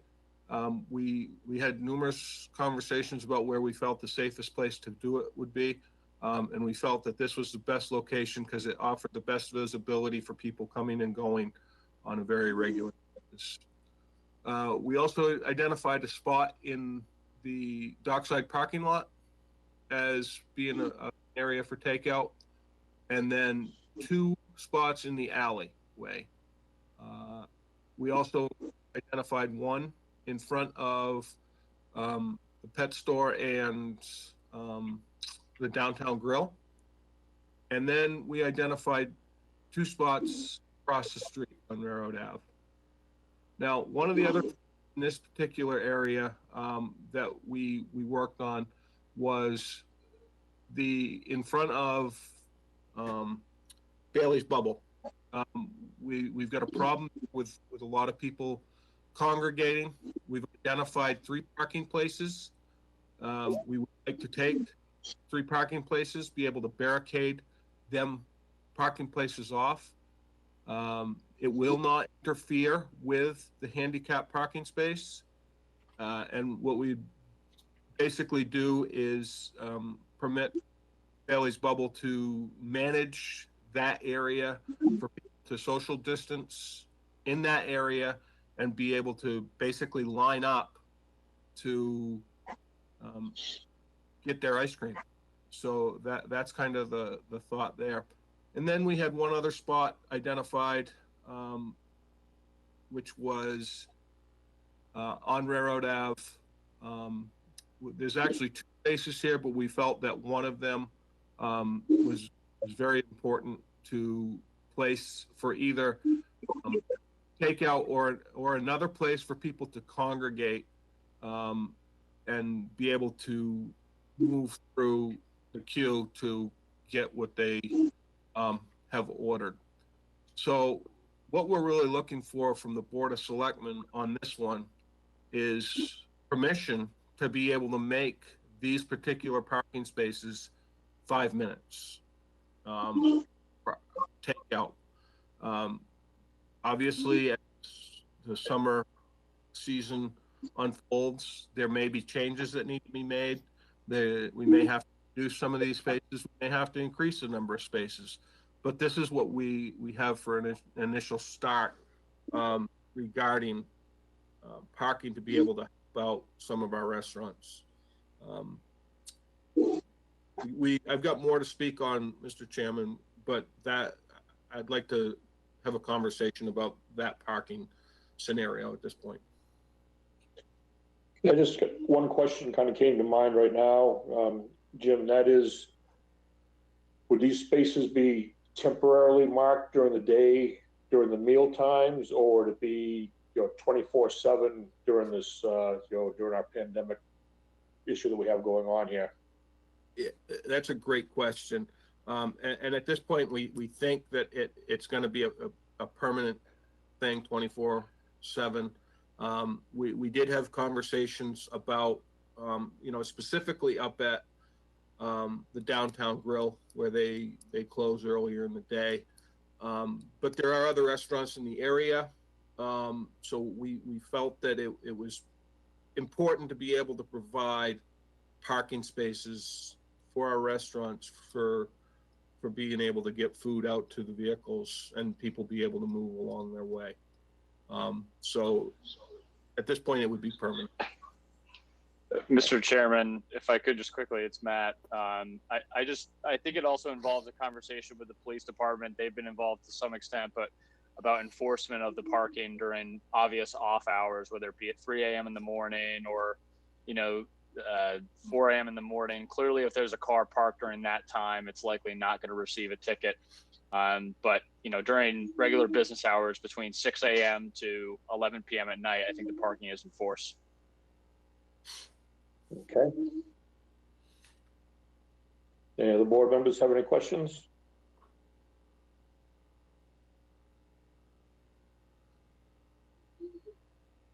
So it seems like, I guess my question would be, why wouldn't? Yeah, you need a motion. Why wouldn't we do this? I mean, this is common sense. yeah, I think we do need a motion, Paul. That way, the Board of Selectmen have acted on the item. I move to approve your recommendation on parking for the downtown area during the pandemic and summer season, or during the summer season. Second. Motion, a second for the parking proposal here. Have a roll call vote. Linda Murray, Yes. Paul O'Brien, Yes. Dave Senical, Yes. Dave Bowers, Yes. And Brad Harriman, yes. All right, thank you, Jim. Thank you. We'll get that. Brad, can I ask Jim a question? Is it okay? Sure. Brad? Yeah. Jim, was there any conversation about the dock side parking lot? You know, one of the things unfortunately, we're all becoming medical professionals, and one of the things we learn is that saturation is a problem. That parking lot appears to be a prime saturation point. Was there any consideration about moving some of those pieces of metal farther away from each other? That's an interesting point. We did have some conversations about the parking lot, and those conversations were really about the potential concept of setting up some picnic tables in that area. We did not specifically speak of vehicles, to my recollection. We did speak about boats and whether or not we should limit the number of boats, and we decided that we shouldn't do that at this point. Unless Linda or Matt have anything to the contrary to say, I don't believe we did speak of that. No, but I think we talked about putting out a lot of picnic tables in the Cape Park to spread people out, to provide space for people to go sit. So if you got your ice cream cone and it was full, you could then walk over to Cape Park and eat it. Dave Senecal talked about there was some space right above the walkway to the docks where you have an area you could sit. You sit there. We were trying to provide the space that would allow people to distance themselves, and that was the concept with the table. And we were thinking it was far nicer to sit in a table in Cape Park than sit on the blacktop on the docks. Yeah, I agree with all of that. My question was not about where people would sit, it's where people park their cars. And the saturation that occurs when you bring cars within 2 feet of each other and people are trying to weasel their way out. If you haven't talked about it, that's fine. The other question I had, Jim, is, and I asked this morning at the EOC, and again, I'm not here to solve the problem, but, and I don't think the town we shouldn't pitch this one to us and have us fix it, but let's assume just for the heck of it, someone comes to the town and they don't have a mask. Well, what do? Where do they go? My understanding, and I'm not suggesting that the town should set up a booth and all of that kind of stuff. I don't want to do that. That's not, we don't want to do that. But I really would like to know, because we should have something clear on that. I'm sorry, Linda, go ahead. I thought the chamber was going to hand out masks or had a basket somewhere. Yeah, they got bombarded. Yeah, if you go up to Rite Aid, you can buy one right now for $5.95.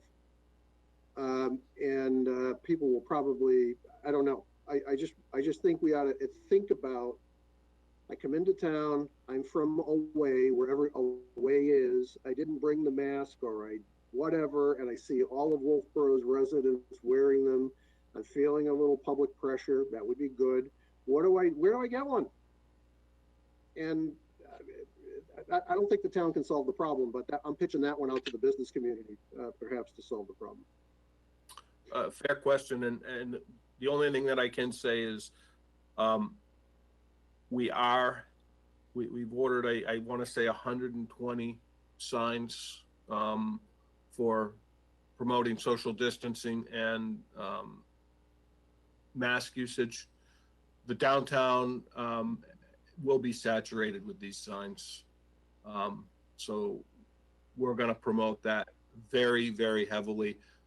As far as a location to get them, fair question, and we can give that. I'm not asking you to solve it. Yep.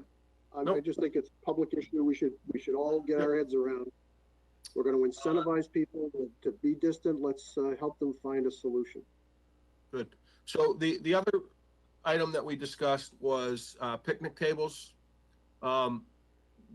Christine was kind enough to give me her inventory of picnic tables for Parks and Rec. One of the things that we determined in the beach committee was we're not going to keep picnic tables at the beaches this summer. So we're going to repurpose those picnic tables. 8 of them have been relocated into Cape Park at this point. Justin and I are meeting tomorrow morning at 8 o'clock to identify some other locations and how to create social distancing with those picnic tables.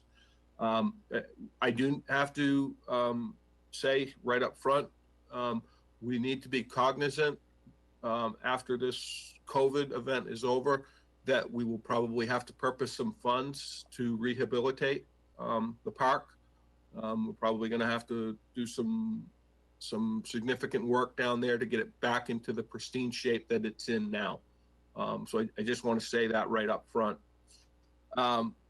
With that said, Adam is also ordering he's getting pricing, and we're going to be looking at ordering some touch-free trash cans. They'll have tops on them. There'll be no lids to cover them. And then we're going to look at, again, other locations for picnic tables. Justin and I are on that at 8 o'clock tomorrow morning. So that's kind of where we're at with the social distancing task force. Linda, if you've got anything you want to add, I'd appreciate it. No, I think that's really it. Well, our main focus was to provide the space so people could social distance. We're going to put a bunch down around Foss Field by the pavilion underneath the trees. They're going to go up in the Durgan block. They're going to let us use some of that grass. And one of our things was to make sure we got them all over town, not just in one location, but in all the places where there's any people who are going to go, like Huck's Hoagie, have them tabled out underneath the tree by the pavilion where people can go sit down and eat. So I think it was a good working group. I think we solved some issues in terms of getting takeout. And I think what we have to realize, even if they open up inside, they're only going to allow them to have 50%. Takeout is going to be key for our restaurants in this community all through the summer. Yeah, that's true. Yeah, sounds like a great job. When do you go live with all this stuff?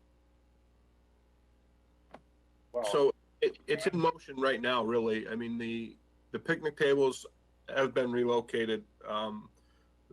Picnic tables, more are being relocated tomorrow. It's a matter of the signage coming in.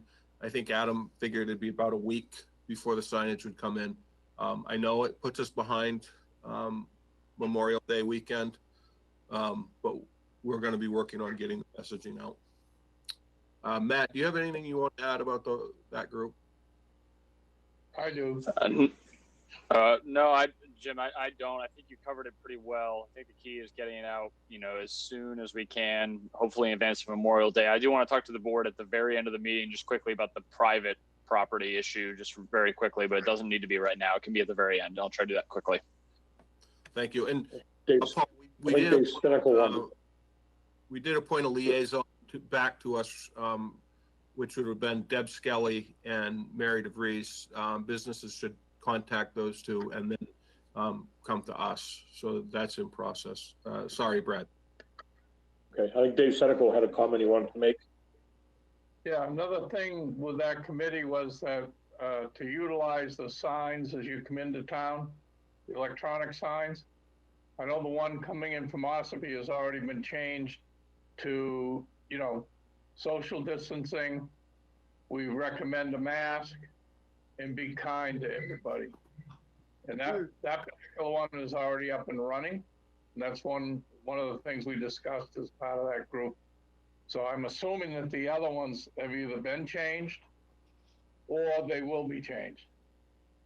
Okay, thank you. Yeah, Dave, I think the one coming in from Alton got changed this morning. I think Chief Rondo mentioned that at the emergency operations call. Yeah, thank you. Okay. Have anything more on the social distancing there, Mr. Pinio? No, I think that sums it up. We covered a lot of material in a short period of time. So it's not perfect, but it's a step in the right direction. Jim, did you do the one on day camp? On programs? I did not. I jumped right over Christine. I'm sorry, Christine. That's okay. So one of our other task force was specifically day camp task force. And the reason why we labeled it day camp is because that is one of our biggest programs that we offer in the summer.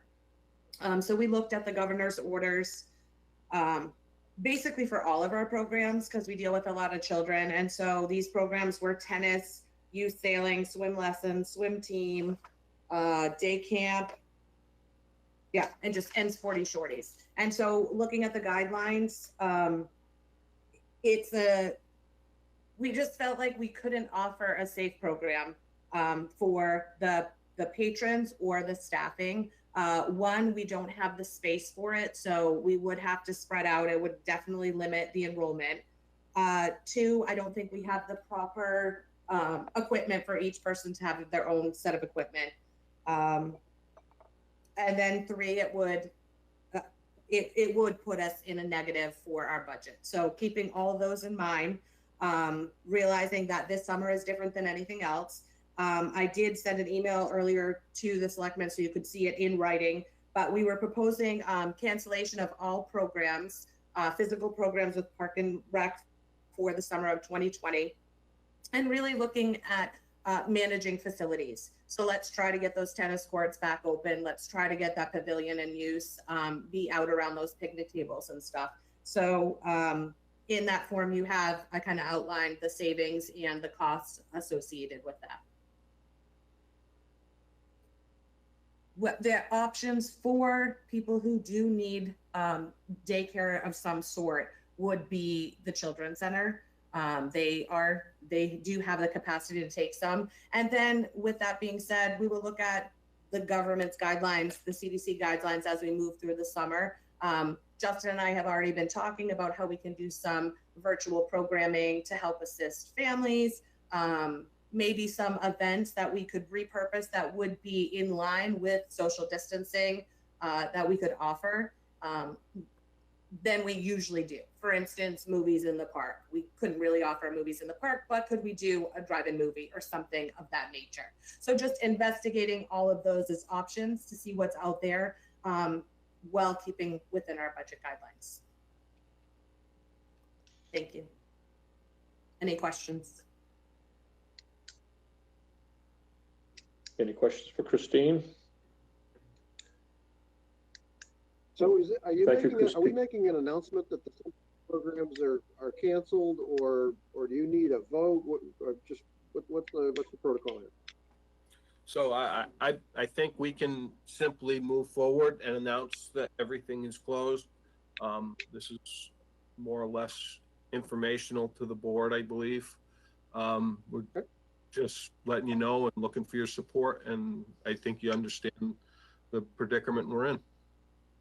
So I see that the tennis nets are up, Christine. So your idea is, as you said, you want to get with a person there to kind of watch that, people stay distanced and all that stuff. Okay, fine. Thank you. Correct. Yep. The nets have been up for some time. However, we have locked the gates. So with the nicer weather coming, more and more people interested, trying to get that facility opened, but having the support of having someone there. If we have someone on the premises, we will have the AED available. We possibly could have the bathrooms available. So you definitely need someone in the vicinity. So that's why we're requesting to just switch funds around to make that happen. I think it sounds good. Thank you. You're welcome. Okay. We ready to move on to other business now? Yes, I have some other business. In fact, I have three other business. I am looking at the New Hampshire Lake Association has a cleaning device for milfoil called CD3, and it removes the milfoil, and it takes about 10 minutes to clean. And I would like permission for that unit to go into the Glendon Street boat trailer section of the parking lot. The CD3 will pull into the parking lot, and and the vehicle and the trailer will form a T to it. They'll wash off their boat. 10 minutes later, they'll drive out. I talked to Dave Ford, and he felt that that was the best parking lot. That is a parking lot where you can come in. It's wide enough that if they're there cleaning their boat, you can still get in another way to the parking lot. And the Milfoil Committee was hoping that the board would approve the use of that area from June 25th through July 2nd. July 2nd is a Thursday, and that is the only week left that New Hampshire Lake Association would be able to bring the unit to town. And we thought it's in the parking lot where the fishermen are already leaving their boats. It would be a good place to introduce them to it and to get them to clean their boats. And that a lot of them will be after they've brought their boats out of the water. And if you bring it out of Back Bay, you're probably going to have milfoil on it. So I didn't know whether the board would be willing to do that. Anybody have any comments or questions? Yeah, I got one, Linda. When they wash the boat out there in the parking lot, where does the wash water go that rinses off the milfoil, stuff like that? Does it get collected? It's not water. Okay. I don't know. I haven't seen it, so I can't tell you what it is, but it does not use water. Okay, so whatever they use or whatever they collect the milfoil anyway then somehow, so it doesn't get down into drains or anything. No. Okay. Brad's just double checking to make sure the stuff doesn't get washed back into the Back Bay. Well, absolutely. It's just like when we harvest, we hold up the spider web so it doesn't go back in. Absolutely. Do you want me to make a motion? Sure. Okay, I move to allow the New Hampshire Lake Association CD3, the cleaning station, to be in the Glendon Street trailer parking lot from June 25th through July 2nd. Do I have a second? I'll second that. Okay, motion and a second. Any discussion? Roll call vote. Linda Murray, Yes. Paul O'Brien, Yep. Dave Senical, Yes. Dave Bowers, Yes. and Brad Harriman, yes. The second Number item, two. I would like to inform the committee that the Milfoil Committee has scheduled a chemical treatment to Back Bay using Procelicor, and that is scheduled for June 17th, 2020. In order for that treatment to be successful, we need to close the Crescent Lake Dam, and I would like to have permission for that dam to be closed on the afternoon of June 16th and reopen the morning of June 18th. Now, if there's a big storm and there's a lot of rain, they're not going to do the chemical treatment, so the dates might shift. But based on where that chemical treatment is, if it's going to be effective, we need the dam shut and coming down into Back Bay from Smith River and Crescent Lake. So if everybody's in agreement with that, I think that one doesn't necessarily need a motion as much as just an okay. Yep. Kind of consensus. Yep. Everybody good with that? And there's no water skiing activities, outdoor boating, any of that stuff. Okay, good. That's good. No, yeah. A member of the Water Ski Club is on the committee, and so we have their dates and make sure that we deal with that. The last one was a discussion at the EDC meeting, and we were told that we all know that the liquor store in town is closed, and there was comments made maybe there was going to be a new liquor store out on Route 16, and Wolfboro will be closed for good. Well, Mary DeVries found out that that was not in the plan. Jeb Bradley said that there was no plan to do a new liquor store out on 16, a big new one. But the liquor store here in town is not open. And the reason it's not opened is because they say they can't get staff. And I'd like to read you a letter written by Bill Peterson that's trying to address how important that liquor store is to our community. And I was wondering whether the board wouldn't want to send to our representative a letter similar to this. And it reads, I am writing as a citizen, consumer, and a member of the Economic Development Committee of the town of Wolfboro. As we continue to prepare for welcoming seasonal guests to the oldest summer resort, I write to encourage the reopening of the state liquor store in Wolfboro as a regional hub for year-round residents and tens of thousands of summer residents and guests. The closure of the store has had a negative impact on our local economy and the quality of life.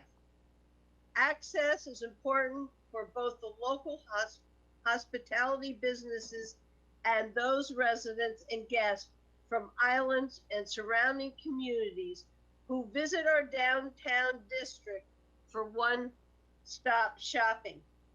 I urge you to advocate for the immediate reopening of this community economic resource for the eastern side of the Lakes region.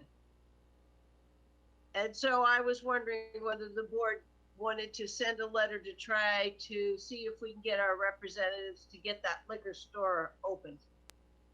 So Linda, you'd want us to send a letter to Jeb Bradley, Edie Damaris, and John McDonald? Yes, and then I also have the name of the chairman of the Liquor Commission and the deputy of the Liquor Commission that I can provide to the town manager. It seems like, you know, if you're, one of the things they were saying, well, if the liquor store isn't there and they go to Ossipee to get their liquor, they're going to do the shopping over there. They're not going to do the shopping in the downtown. Also, that our restaurants, that's where they go to get their liquor. And right now, going over to Ossipee, there's a lot of construction on 16, and it's a slow drive up 16, and just felt that that liquor store not being in the town isn't it as a economic impact to this community. So I didn't know if the board was willing to do that. This letter was written after the Economic Development Committee had met, so they didn't have the vote to send the letter. Hi, Yeah, this is Dave. we just kind of, yeah, go ahead, Dave. I think that each of us in our own words, rather than having someone say we've got 12 letters all saying the same thing, could take a personal aspect to this. And I think what Linda said is, you know, the essentials are very important. And I think, but each of our own individual words, like I've lived in Wolfboro for XX years, and we go to the liquor store regularly, and it brings people in from out of town, and it's good for the local economy. It's good for Clark Plaza. It's good for, there's no negative whatsoever concerning it. And in the absence of a Wolfboro liquor store, people would have to go out of town, as Linda just mentioned, and also shop there and do other things there. So it's a negative, negative, negative. End of comment. I guess a letter would be great, but why not a phone call? Why don't we just get a conference call with the three of them and just say, hey, can you help us out? Or is that not protocol? I don't know. A phone call to who? We could write a letter. Get Jeb Bradley, John McDonald, and Edie Damaris on the phone. Hey, can you help us out? I kind of think, you know, in my opinion, I kind of think a letter from the board carries some weight, you know, to those folks there, report to the Liquor Commission also. I think it carries some weight there, so I would, I'd lean towards with Linda there. I think I'd be in favor of the town doing a month. Yeah. As long as it doesn't take a month, if we can get something to sign tomorrow, that would be great. Also, I think the Because town of summer is upon Wolfeboro, us. Summer is upon us, so we should act quickly. Yes, and that's what I'm doing. And this has some basic concept in it. You're not going to send the exact same letter, but it kind of lays out where the issues are and who we are and what the significance is. And I can, I'll email all that to Jim if I haven't already. And he can do some tweaking and get it out. Or if some of the board members want to call either one of our representatives, I think it's important that we see if we can get this liquor store open. And my understanding is they say they don't have the staff. I heard that they transferred the staff to another facility, but we need it open. well, they could probably hire staff easily enough if they just put a note in the local paper. I'm whatever the right protocol is, I concur completely that, this is one of these, little cuts. If we close that little facility, the next thing might be another facility. And that's not, the business vacancy rate is bad enough as it is, and we just don't want any more of it. And if we have to go to our state elected officials and write them a letter, then that'd be great. And if anybody wants to call one of their representatives, call. Dave Senecal, you got a comment or thought on this? Yeah, I think a letter, but we got to, as Paul said, we got to get it out quickly. And I think some of us can call our constituents. Yep.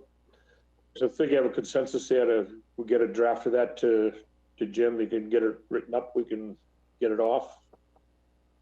Does that sound good? Anything I can do just lay it on me, like writing something. You don't have any, does anybody have any objection if I just reach out to my elected official and just say, heads up, you're about to get a letter from us? No, I think that's good. I'm going to make a call to a couple of them too. I think it needs to get open. I'm going to do that right now. Yep. Okay. Thanks. Okay. Any other business, Linda? Is that? No, those are my three. Matt? Okay. I promise to be quick.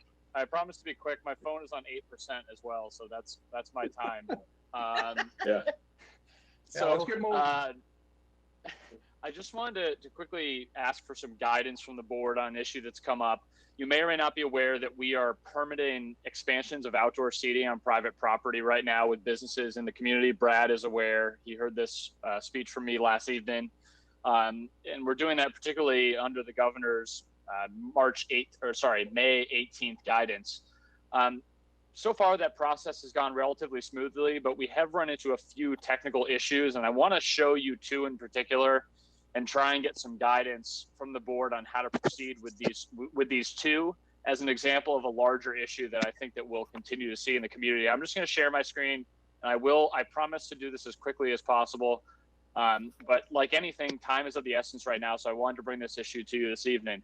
One of the properties that that has tried to do an expansion and is actually operating it right now is Burnt Timber Tavern. And the issue that they're running into is they actually own this red area that's really within the almost partially within the Fossfield parking lot and the Zimmerman parking lot, or the Clark Plaza, or one of the Clark Plaza parking lots. They have the right to use this property to some extent to do outdoor expansion, but they have asked to do, instead of doing that, which is potentially has some safety issues, they've instead asked to potentially use a piece of the area in purple or the piece of the area in green. And what I'm principally getting at here is that we have had businesses come to us to ask for small pieces of public space to allow for outdoor expansion. This is a unique example in the fact that the paved area that we're talking about is partially owned by the property owner and partially owned by the town. In this particular case, the property owner that's adjacent is willing to extend their insurance with the town as an additional insured. They're willing to do all the right things, but just the nature of the existing property lines as they are right now makes it very challenging for them to come forward with the most safe and secure layout for outdoor seating. The other issue that I'm just going to share quickly is another example. And I know Chris Algren is on, but I'm using these again as general examples. We have some odd property lines in the dockside parking lot area. This is not the surveyed plan, but Chris owns, with Joe Greens, Schooner Greens, owns a portion of the back area here, but does not own all of the area where the parking is. He has come forward with a proposal to add a few tables in this area right here, which is generally area that we regard to be private space, but in fact, from a survey boundary line perspective is not. So my question to the board generally is the board amenable to requests to use public space? And if so, how should those requests be made to the board? And I hate to put you on the spot, but we're just learning this as we go through this process of rolling out the private permitting. I certainly understand if the board is not willing to entertain the requests, but I do feel the need to come forward to you because I have had several of these concerns expressed to me by business owners within the community. Hopefully I got that in very short order. You did. Well, you better plug your phone in. It's going to take longer than 8%. I figured it might. So I just want to put the question to you, but this is something that is coming up fairly regularly. And you know, business owners do want to do the right thing when it comes to insurance coverages, and they certainly understand the potential impacts that they might have on public property. But these two stuck out to me because we have a partial ownership situation of what would be an acceptable seating area otherwise. I don't want to suggest that this is, you know, that the boards do anything that's not an equitable approach, but in the case where we have unique situations like this, I'm wondering if the board is willing to entertain requests in some fashion and how you'd like to see that done.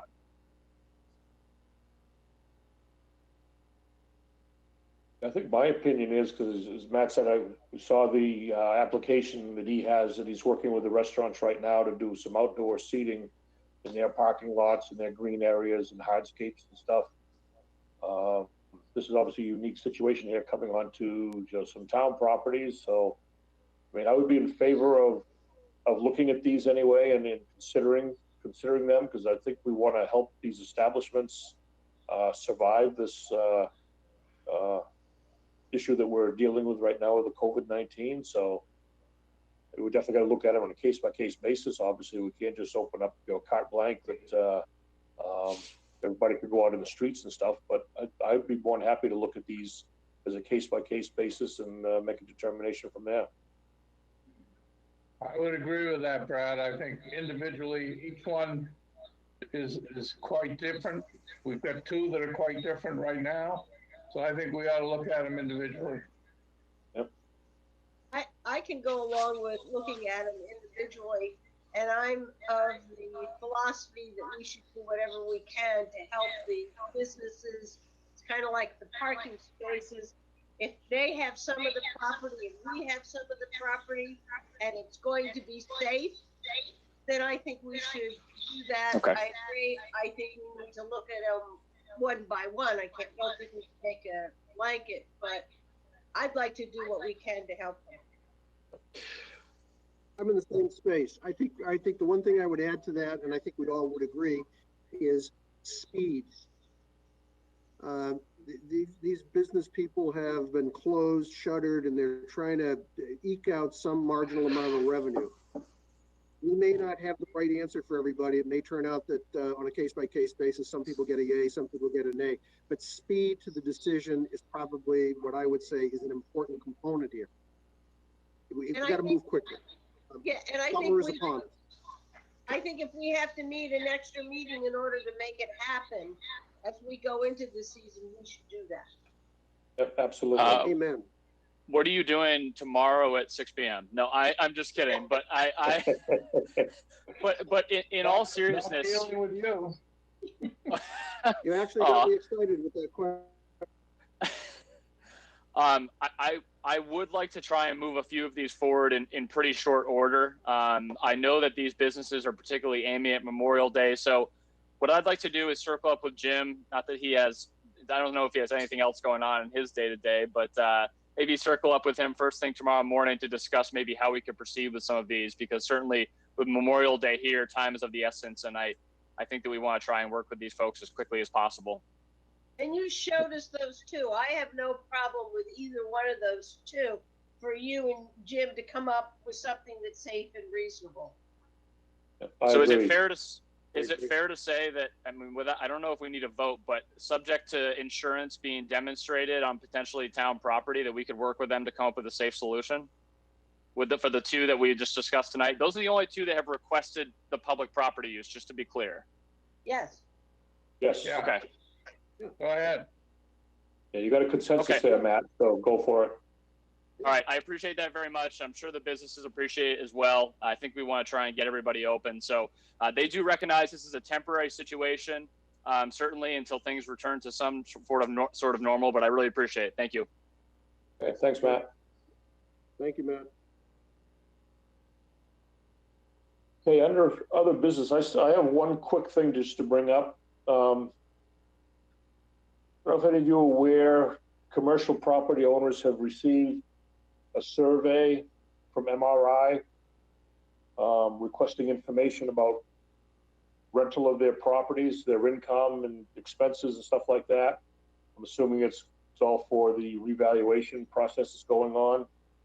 I've had some questions. I received one myself and I looked at it, thought that was very strange, and some concerned other commercial property owners have called me and talked to me about it too. So I just wanted to bring that up for discussion. I know that Linda Ridings was called at the town hall about it, and the staff there didn't seem to know anything about it. So it's obviously something I think MRI is doing on their own there. So I don't know if other people other members are aware of this, or Jim, if you're aware of this or not.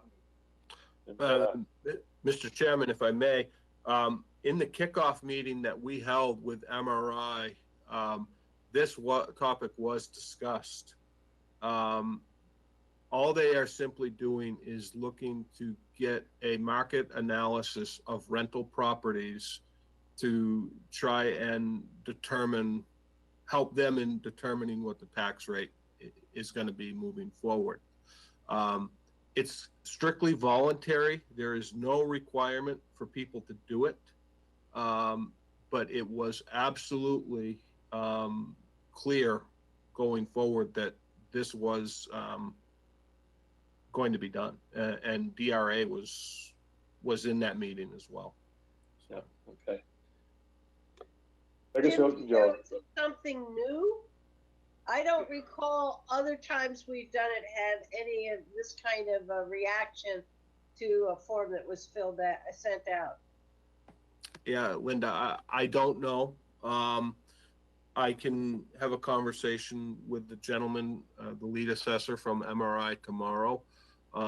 But he, DRA was not surprised by it.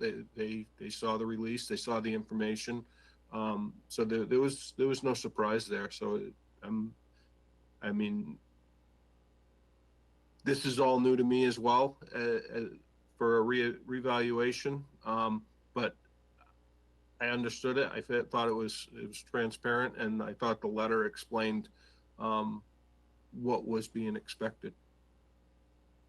I think some of the concerns are raised are the type of business that, say a family member owns the property, that they also run the business on it. They use that as an avenue to pay rent to themselves through that process there. And it could be an inflated type number, as a way to, to get some income coming in, unearned income type thing there. So some of those numbers, I could see that some of those numbers could, put a skew on the information if they were provided and stuff like that. And I can see the reluctance of people wanting to supply that kind of information. So I just want to put it out there to see, because I hadn't heard of this before myself either. So just curious. Yeah, this is Paul. I caught a little whiff of this last week. I shared it with Jim. Same issues. It was out on the World Wide Web. I didn't see, and I didn't see all the documents, but what I did see was a form that looked pretty, what I would call intrusive. And if it was voluntary, then my question would be, well, if half the people volunteer to do it and the other half don't, I have no idea how you could set a reasonable valuation of the half that didn't or did. So it strikes me as I don't know, didn't feel right. I think the squirrel was your earlier point, Brad, when the call went into on the form. It said call call the assessor's office, and I guess people did, and there wasn't a clear answer. So it may just be that this thing is out there as a voluntary document, and maybe it just needs to get repositioned, re-explained, reintroduced. But if it's voluntary and half the people decide not to do it and the other half do, then I have no idea what the basis of the analysis would be. I think it's true. The document didn't say it was voluntary or not, so. Yeah. Oh. Okay, I just want to put it out there so people hopefully see this, or if it gets in the newspaper, whatever, word will get around that it is voluntary and they can do what they want with it. Yeah. Okay. Any other business tonight to go over? It is getting late. Paul, quickly. On the same theme, I have the Carroll County Broadband Committee is socializing a survey that they want to put out, and yours truly is pushing back a little bit on that survey, because the survey that they want to publish asks for your address.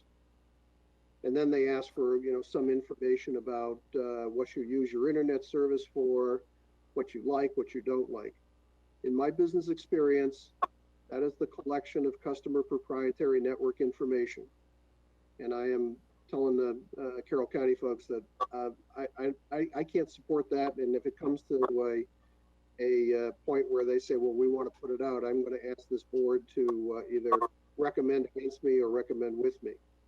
I do not believe that any third party should be collecting information about you, where you live, what you use your internet service for, because I could very easily take that information and construct all kinds of mean and nasty things about you.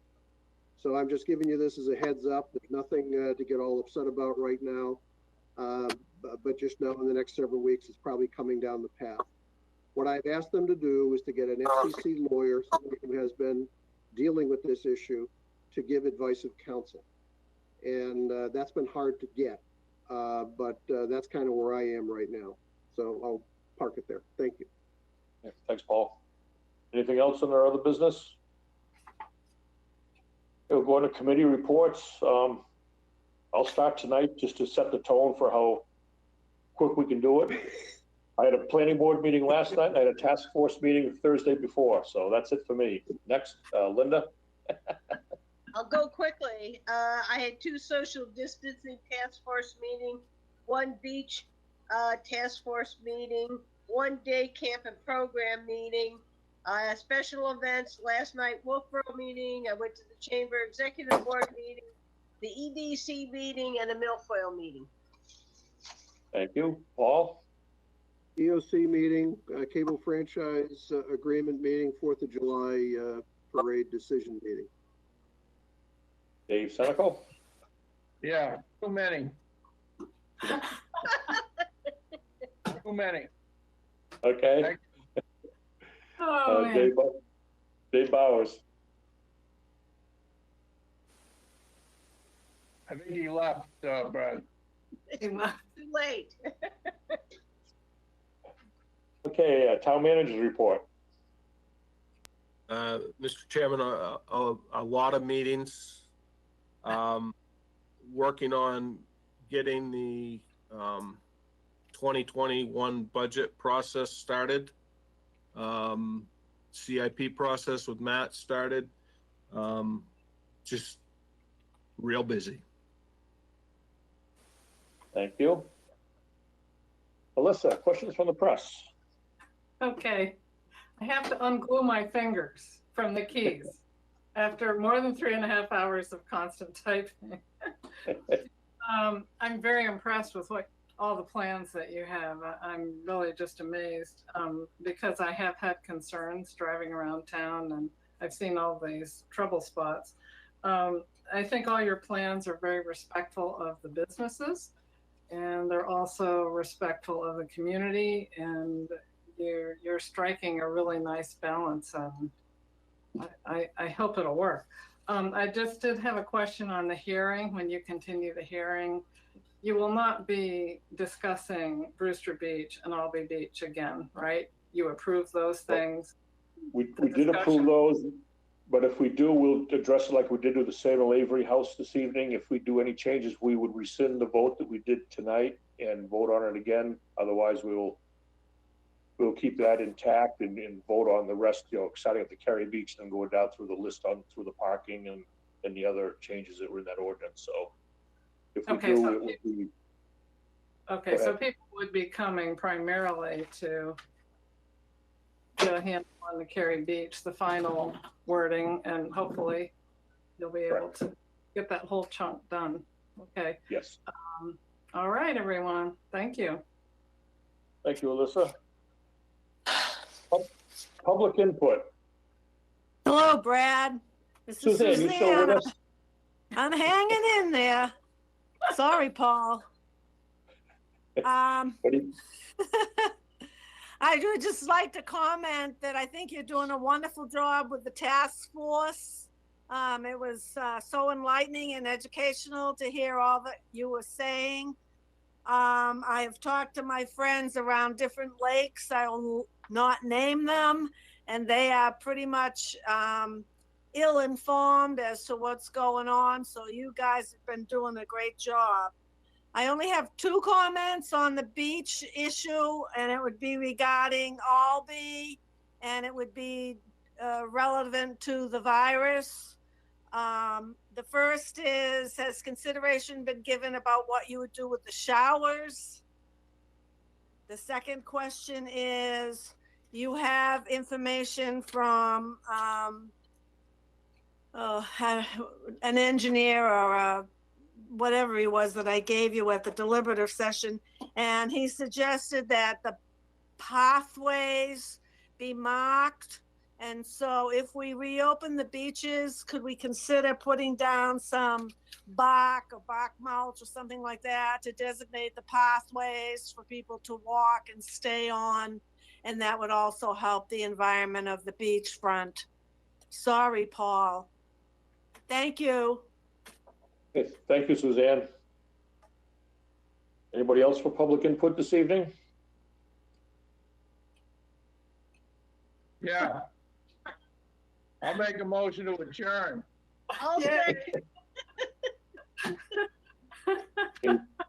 Roll call vote. Linda. Yes. Paul. Yes. Oh, yes. Okay. Yes. Dave Stedico. Yes. And Dave Bowers, if he's with us. I think he already adjourned. All right, yeah. And Brett Harmon, yes. Thank you, everybody. Have a good night. Good night. See you next week. See you later.